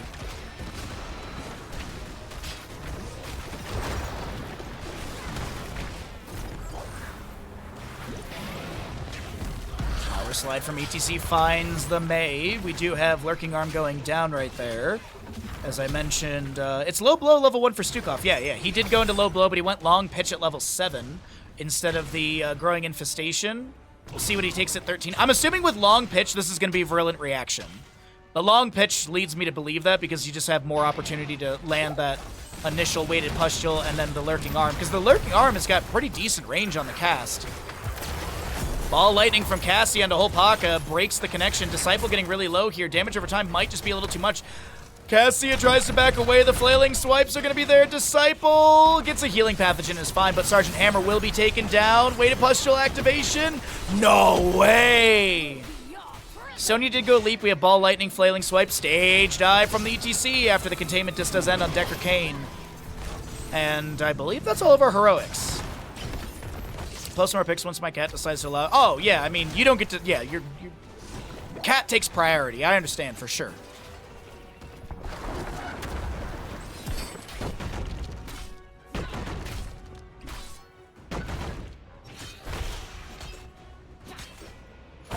$39 stacks for your Cassia, level 1. Nice Memento helping out with this camp right here. First objective phase, 20 seconds of channel time has been, or excuse me, 10 seconds of channel time has been elapsed for COPIUM.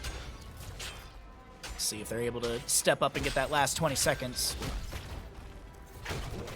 for those that don't know, the first objective is 2 jailers in 30 seconds, second is 3 jailers in 40 seconds, and third onward is 4 jailers to defend and 50 seconds of channel time. Nice ice block or cryo freeze from the Mei. Avoids the power side CC. The Orc in bottom lane pushing the wave up onto the keep front gate. Null Pack in mid crashing. Napalm strike around the turn-in or channel point.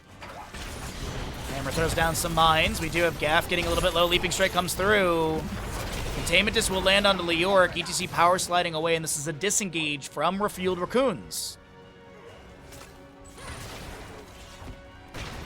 44 stacks for Cassie. God dang. Wave in mid lane cleared away. Lurking Arm goes down from Stukov. He can indefinitely channel this because he does not have the Growing Infestation level 7. Drain lands from Serdav. Masquerade looks to back away. Another Cryo Freeze. Umbra Bind. Ball Lightning. Ice Wall goes out from the Mei. Ball Lightning still bouncing around, but Masquerade is able to icing away Lord Nato to push back the enemies. And it is going to be disengage from the side of COPIUM. 1-1 in kills. 14.25 on both sides. As Maev soaks up bottom, neither team has gone for a boss. The first objective is still up for contest with a little bit of channel time to the side of COPIUM.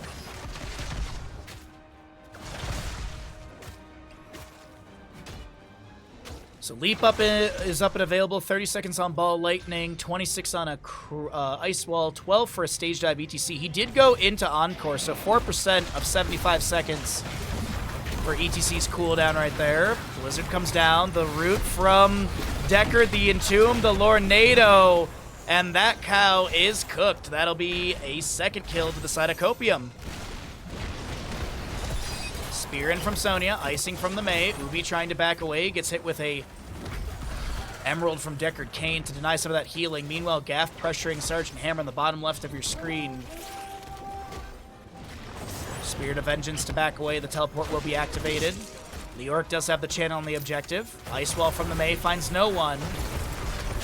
Sonya forced out of that engagement. There's going to be a Lornado from the Deckard Cain. Disciple getting a little bit low here. Sergeant Hammer will get the damage needed and gets the third kill for the team. And the objective phase will go over to the side of COPIUM. It is going to be Abolish Magic level 13 for your Lunara. Target an ally to remove all damage over time and disabling effects from them and Lunara for 2 seconds after. Duration of disabling effects reduced by 50%. Oh, I think I read that wrong. Yeah, for 2 seconds after, the duration of disabling effects reduced by 50%. Sorry.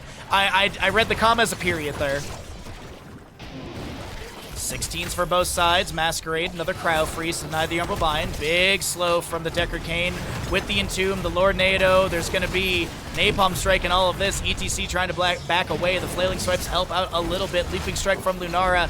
ETC going to stage dive about 5 meters to the right. And Gaff is trying to back away. The phase shift, or excuse me, the face melt from ETC. Gaff is getting low. The Ice Wall comes out from Maze. Nano goes down. Serdath so very low as well. Top lane fort should fall to the objective, I think. Actually, Sonya's here, so probably not. Wait. Yes.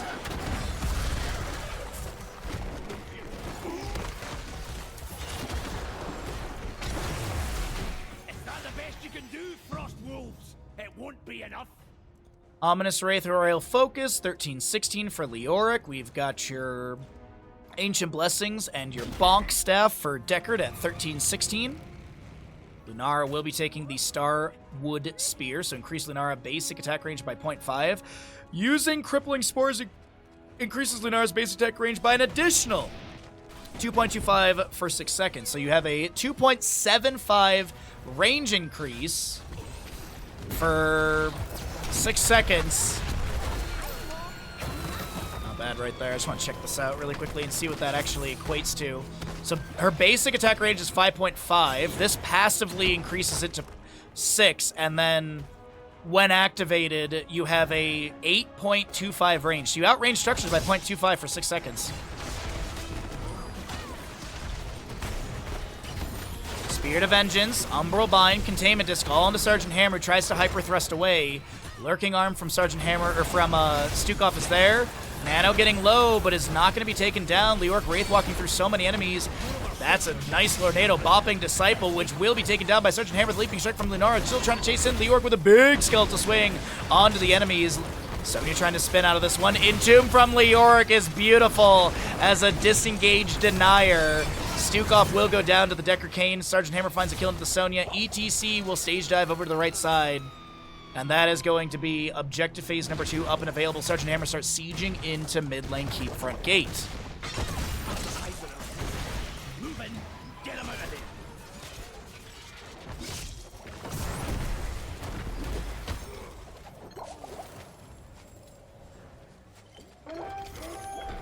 All right, Copium. Looking to take us to that map number 5. They have all their forts available. They're going to get this boss for the bottom lane. I don't know, chat. We're on trajectory for max games.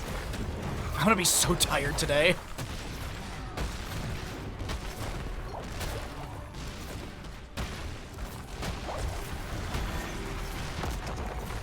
Okay, so bottom boss is grabbed. Are they going to consider... No, they're probably going to push with boss through bottom. I was going to say, would they consider a double, but they won't be able to rotate up here in time because the objective despawns camps. All right, level 20's here. You have the Shatter for the Mei, Ultra Capacitor's Hammer, Buried Alive Leoric. Lunara, I'm assuming, is the Leaping Strike upgrade. And then Decker Cane, I'm assuming it's going to be more NATOs, but Perfect Gems is insane here, in my opinion, too. Nara's poking into mid here and there. Sergeant Hammer on her way. The boss has pushed everything up onto the keep. It is going to be Perfect Gems for the Decker Cane. Let's go. Reduce the cooldown of all gems to 5 seconds, and the cooldown for Rojiku by 6. It's so good. Ancient Blessing, Stage Dive, Buried Alive, Flailing Swipes. The members of RefueledRaccoons do not have 20, and they managed to take down Leoric. That picks them up their 20. Sonya immediately is going to ignore pain, but is that going to be enough? No, she will still be taken down. Storm Shield activation from Power of the Horde from ETC. Drekthar defending. 40 armor currently, 20 armor per keep alive, and they're still mid and top. Lurking Arm from Stukov doesn't have the Revelant reaction at level 13. Went into It Hungers, actually. Didn't talk about that one. We do have the Intensifying Toxin, by the way, for Lunara. Drekthar down to 4,000 HP. Lunara going in with some Leaping Strikes. ETC does go down. 5k on that, on the core, Buried Alive. Lunara, they're going for it? Maev has got like 400 HP. Oh my god, chat. We are heading into a map 5.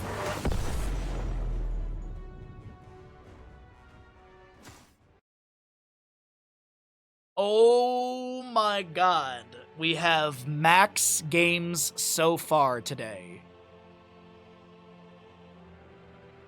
We have max games. You love to see it. We got a second best of 5 going to a map 5. We're going to run the ads. We're going to go ahead and remind you to follow the stream. We're going to remind you that you're amazing and thanks for being here. And then, when the ad... I don't blame Hazu at all. Yeah, I don't think anyone does. Also, the team they were going up against, literally, like, Hazu in the captains or in the draft chat, when he was like, hey, I want to remove Haunted Mines, Sven was like, why would you want to do that? Or no, Sven was like, Hazu doesn't like to have fun, and Hazu was like, you guys were literally killing it on Haunted Mines the day before, yesterday. So, it's multiple factors. But either way, we are here, rocking, rolling, ready to go. Map number 5, our second of 3 best of 5s going to a map number 5. You'll love to see it. Tomb of the Spider Queen will be map number 5 in this series, and the winner goes into our upcoming best of 5 upper bracket final. The winner of that makes it into the grand finals next week Sunday, and that's it. They just sit back and they wait for whoever comes through the bottom bracket to fight in the best of 7 grand finals. No weighted game. From my understanding, it's going to be first pick and map pick priority for that best of 7 from the team that comes through the upper bracket. Mephisto will be banned away. Vala removed as well, and right now we got ourselves a Twitch gamble. So Vala, Mephisto have been removed. What else do we want to get rid of here? It looks like the RefueledRaccoons, who lost map number 4, opted in for first pick priority. So this will be the map choice of Copium. Is there any consideration to just ban out Cho'Gall immediately? Medivh, Mephisto are banned away. Lucio is available unless he gets banned here.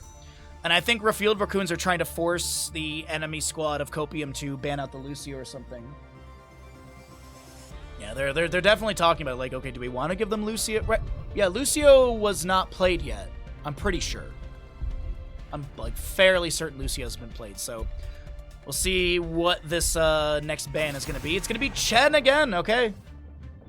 All right, let's see what we got. Is it a first pick Lucio out the gate? Stitches has been played. Varian's been played. Anubarak. Diablo is up actually as well. Diablo could be the tank pick. Gonna go for Yrel. Just want the control with Righteous Hammer, Ardent Defender, Hand of Freedom, Seraphim level 20, maybe Bubble Hearth. First two picks on the left side. What will they go for on Copium?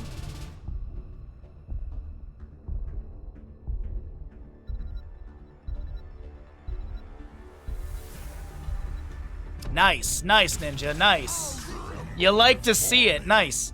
Lucio Diablo, oof, that's a really scary start. What is the game plan here? Are they gonna go like a Cho'Gall comp?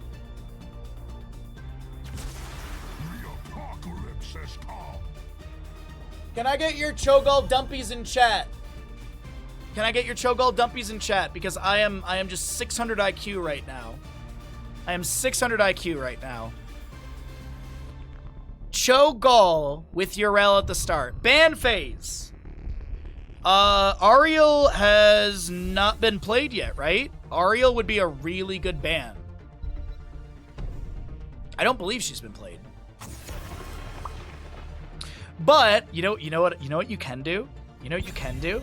You can grab Lieutenant Morales and you can stim the Cho'Gall and you can go like an auto build with Cho'Gall. Oh. I mean, chat, you make my day being here, lurking, chatting. Subs and bits always, you know, improve the day as well. But Cho'Gall puts it at the top. Zul Jin to be removed because his sustained damage is annoying, and he also has great ways of armor debuff or armor mitigation, and yeah, I don't blame that Zul Jin ban. But here's the thing though, Tychus has not been played here, and Tychus is great into Cho'Gall with the bigger they are, level 4. It's like Bogcast, yeah, it's like I've been hired by Blizzard once or twice. Zagara percent base damage is really strong into the Cho'Gall as well. Crush! Somebody go wake up Crushinator. Rhaegar also has pseudo percent with 13W. I want to say Rhaegar was played on Infernal Shrines map 1. I want to say that I remember the Rhaegar from that one, which he actually did take W at 13 that game, if memory serves correct, actually.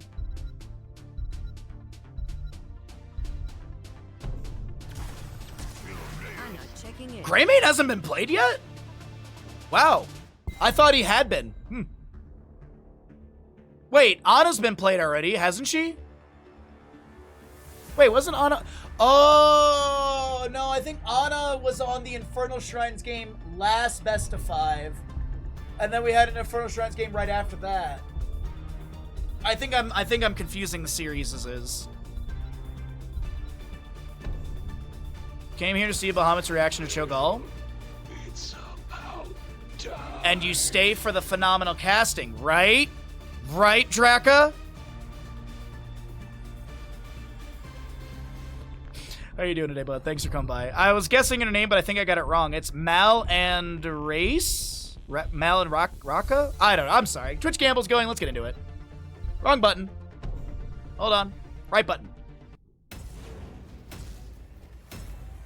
Yeah, I think I'm confusing the first. Ah! Quick, change the channel. What a time, Hauki! Welcome in, bud. How was your stream? Good to see you. If you're playing a Heroes Lounge match, best. I hope it went well. Maybe I'll grab. If it went uncasted, maybe I'll grab your game next week. I am going to be casting Heroes Lounge on Tuesday. Welcome in, Raiders. If you're new to the stream, be sure to follow. We're getting into map 5 of our second of 3 best of 5s. We still have a whole another best of 5. But more importantly, we got a Cho'Gall game. Let's talk about this. COPIUM on the left-hand side. Sirdeath playing your Artanis. Nano Zagara, Masquerade Diablo, Hopaka, Tychus, and Lucio to be played by Banana.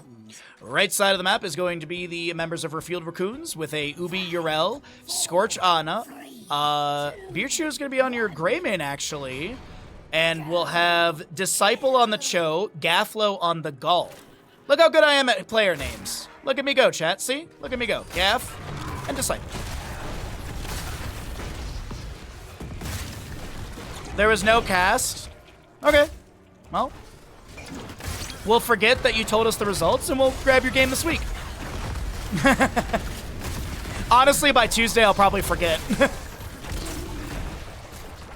So I was talking about Lieutenant Morales in the draft because I thought Ana was literally unavailable in the series. I thought she had already been played in this best of 5 because of the Meta Madness draft style. But this is actually like Nano boosted Cho'Gall is like wicked good. Spider grenade thrown in as well. Masquerade getting a little bit low here. They can't take down the Lord of Terror. But also, like, as chat's even saying, the bigger they are at level 4, that damage chunking is huge. It could be in the rhythm just to have longer dings or longer minigun duration, but it might just be bigger they are for the upfront big burst damage onto Cho'Gall. We do have dash level 1 for Tychus. We've also got your reactive parry. No, that's amateur opponent, sorry. Reactive parry's blue. Corpse feeders for the Cigar and a Celerando Lucio. Feast on Fear for Diablo. We got the Taskmaster for Cho. Every time Cho hits a hero basic attack. Every time Cho is hit by a hero basic attack, reduce the cooldown shoved by 1 second. What is the baseline cooldown? I don't know. Can I see the Gull by chance? There we go. Is 30 seconds. Yeah, 30 seconds. Okay. Cool. Dauntless Yrel camp over here being invaded by Greymane. Or no, sorry. RefueledRaccoons camp is being invaded. Greymane was getting a little bit low. Completely swapped the teams around there, but Masquerade may have made a mistake in this corridor. Nope, they're fine. Yrel avenging Wrath in. Camp will be worked on again by Cho'Gall. What's up, Ambrosia? How you doing, bud? Welcome in. Thanks for the shout-out, Ashmantle, as well. It is gonna be in the rhythm. So Tychus is gonna try and increase the duration of the minigun. So baseline minigun duration is 3 seconds. You get 0.03 second duration increase from the level 4. So at 100 stacks, you've effectively doubled your minigun time. Since 100 stacks is 3 seconds, baseline is 3. So we'll keep an eye on those stacks. I want to say we had a Tychus in the rhythm during one of the group phases, had like 400 stacks or something crazy. It was wild. It was absolutely wild. It was like 15 seconds of minigun time. Cho'Gall pressuring onto Zagara. Looks like the enemy team will try and get a little bit of damage onto Greymane. Banana in the rotation, getting the interrupt. But Cho'Gall's already up here, continuing to soak things up.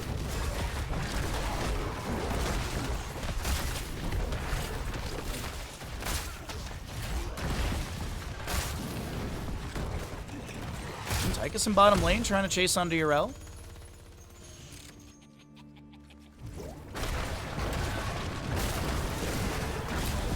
Thick skin, by the way, for the Greymane. Yeah, so they're picking up the physical armor when they dark flight in. First blood will be picked up in the bottom lane. Apologies, looks like the Yrel does go down, and that's going to be a lot of gems lost. Unfortunately, Cho'Gall can't make the rotation down. Phase Prism 4 and 7, and the Rhythm at 11 stacks, so not much duration increase from that, but some. It is going to be that Bile drop at level 7. We have Relentless Soldier for Tychus, which I like a lot. Being stunned or rooted grants 30 armor for 3 seconds, reducing damage by 30%. We have the Ogre Rampage as well. We're going to be seeing the Enrage regeneration. Each time Cho hits an enemy hero with an ability or basic attack, he heals for 79 over 3 seconds. Enemy heroes hit by Gull's Dread Orb receive 35% less healing. So if you're wondering where minus healing comes from when you see the Dread Orb, it's actually Cho, not the Gull. Blue Web Weavers will descend to the side of Copium. Surging Fist to back away. Another Runic Bomb thrown back. Shadow Charge finds the Greymane. Oh, can he get out of here alive? Like 80-something HP, 70-something maybe. Nicely done. Overpower Shadow Charge into the wall. Diablo going into auto build, by the way. Does have that Life Leech at level 4, and he's going to go into Diabolical Momentum at 7 with the Feast on Fear level 1. Cigar pushing up top lane. Siege is looking pretty good across the board for the members of Copium. They have a level lead as well, 9-8, and let's cycle through the other numbers and wait for those heroics to pop up at the top of the screen. By the way, if you're curious, Diablo is 2 souls away from finishing out or being fully stacked on his soul stones, so we'll see if Masquerade can find 2 minions to stand near while they die. No major structure to go down, but a lot of good damage into the fort front gates, or through the fort front gates into the forts as well. Gosh. Bottom fort will fall in the end, though. It's about a half a level lead, it looks like, to the side of Copium after all the experience is going to be picked up. Greymane in top lane, pushing up a little bit more. It looks like the gate has already been taken down. We do have your Ana just taking a super safe rotation. Artanis working on bottom lane camp. Diablo's full on souls. And he's going to get post-level 10 Apocalypse activation immediately. The suppression pulse from the Artanis. We do have Cho'Gall trying to rush on out of here and will be able to do so. Draken Laser Drill will be the heroic pickup for the Tychus, as well as Devouring Maw and High Five Lucio.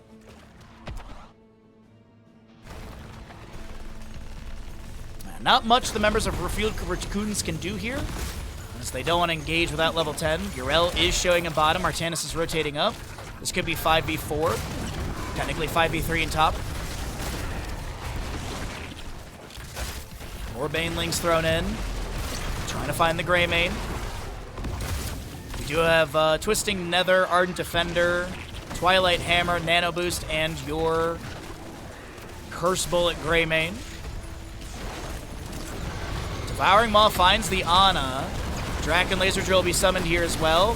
Nano Boost gets activated onto Cho'Gall. The Curse Bullet will go out onto Masquerade. Cho'Gall getting chunked here. Twisting Nether will activate. Currently have your Tap of the Well. Phase Prism goes fishing, but no one pulled out of position right there. And more Banelings thrown in.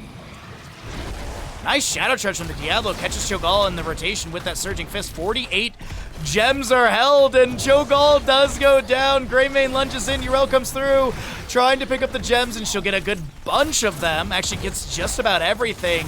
Does she have Ardent Defender? Can she get it activated in time? Absolutely. Nicely done. 55 stacks for the Tychus as the top lane fort will fall. Is there going to be Boss plus Web Weaver is the question. Death timers are relatively low. Masquerade just going for the turn-in. And he does not have enough, but Artanis may have the 2 needed, and he will. Yes, okay. The blue team has done as I asked. The spiders shall aid them.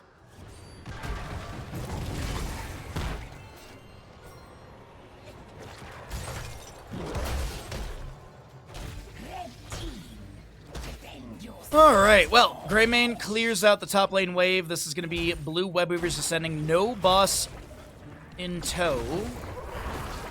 It's 5-0 in kills. It's a really good play coming out from Copium here.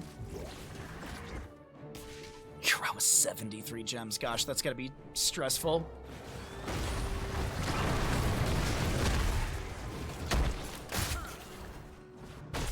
Oh, I have Ana. A couple healing darts going out. Diablo trying to pressure onto Cho'Gall. Ubi getting a nice heal as they're able to disengage away from the Lucio Tychus.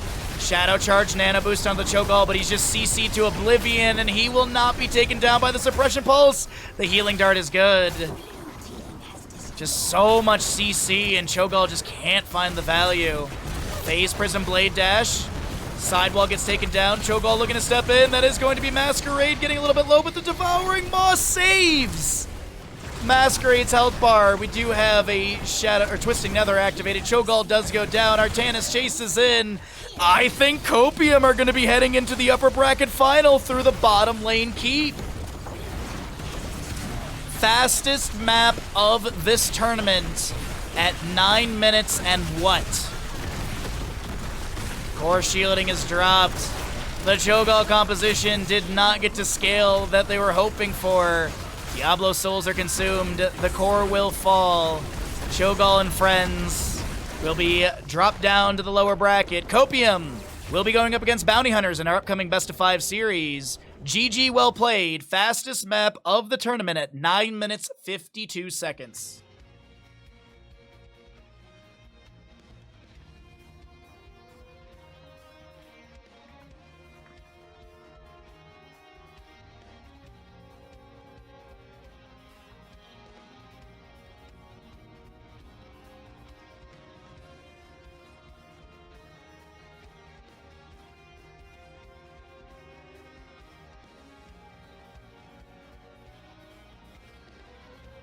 Oops, why is my music on?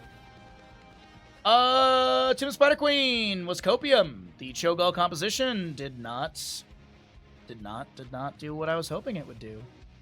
When? Copium, pay. Alright, ads, all that good stuff, and we're gonna get into the upper bracket final, best of 5 series. See you there.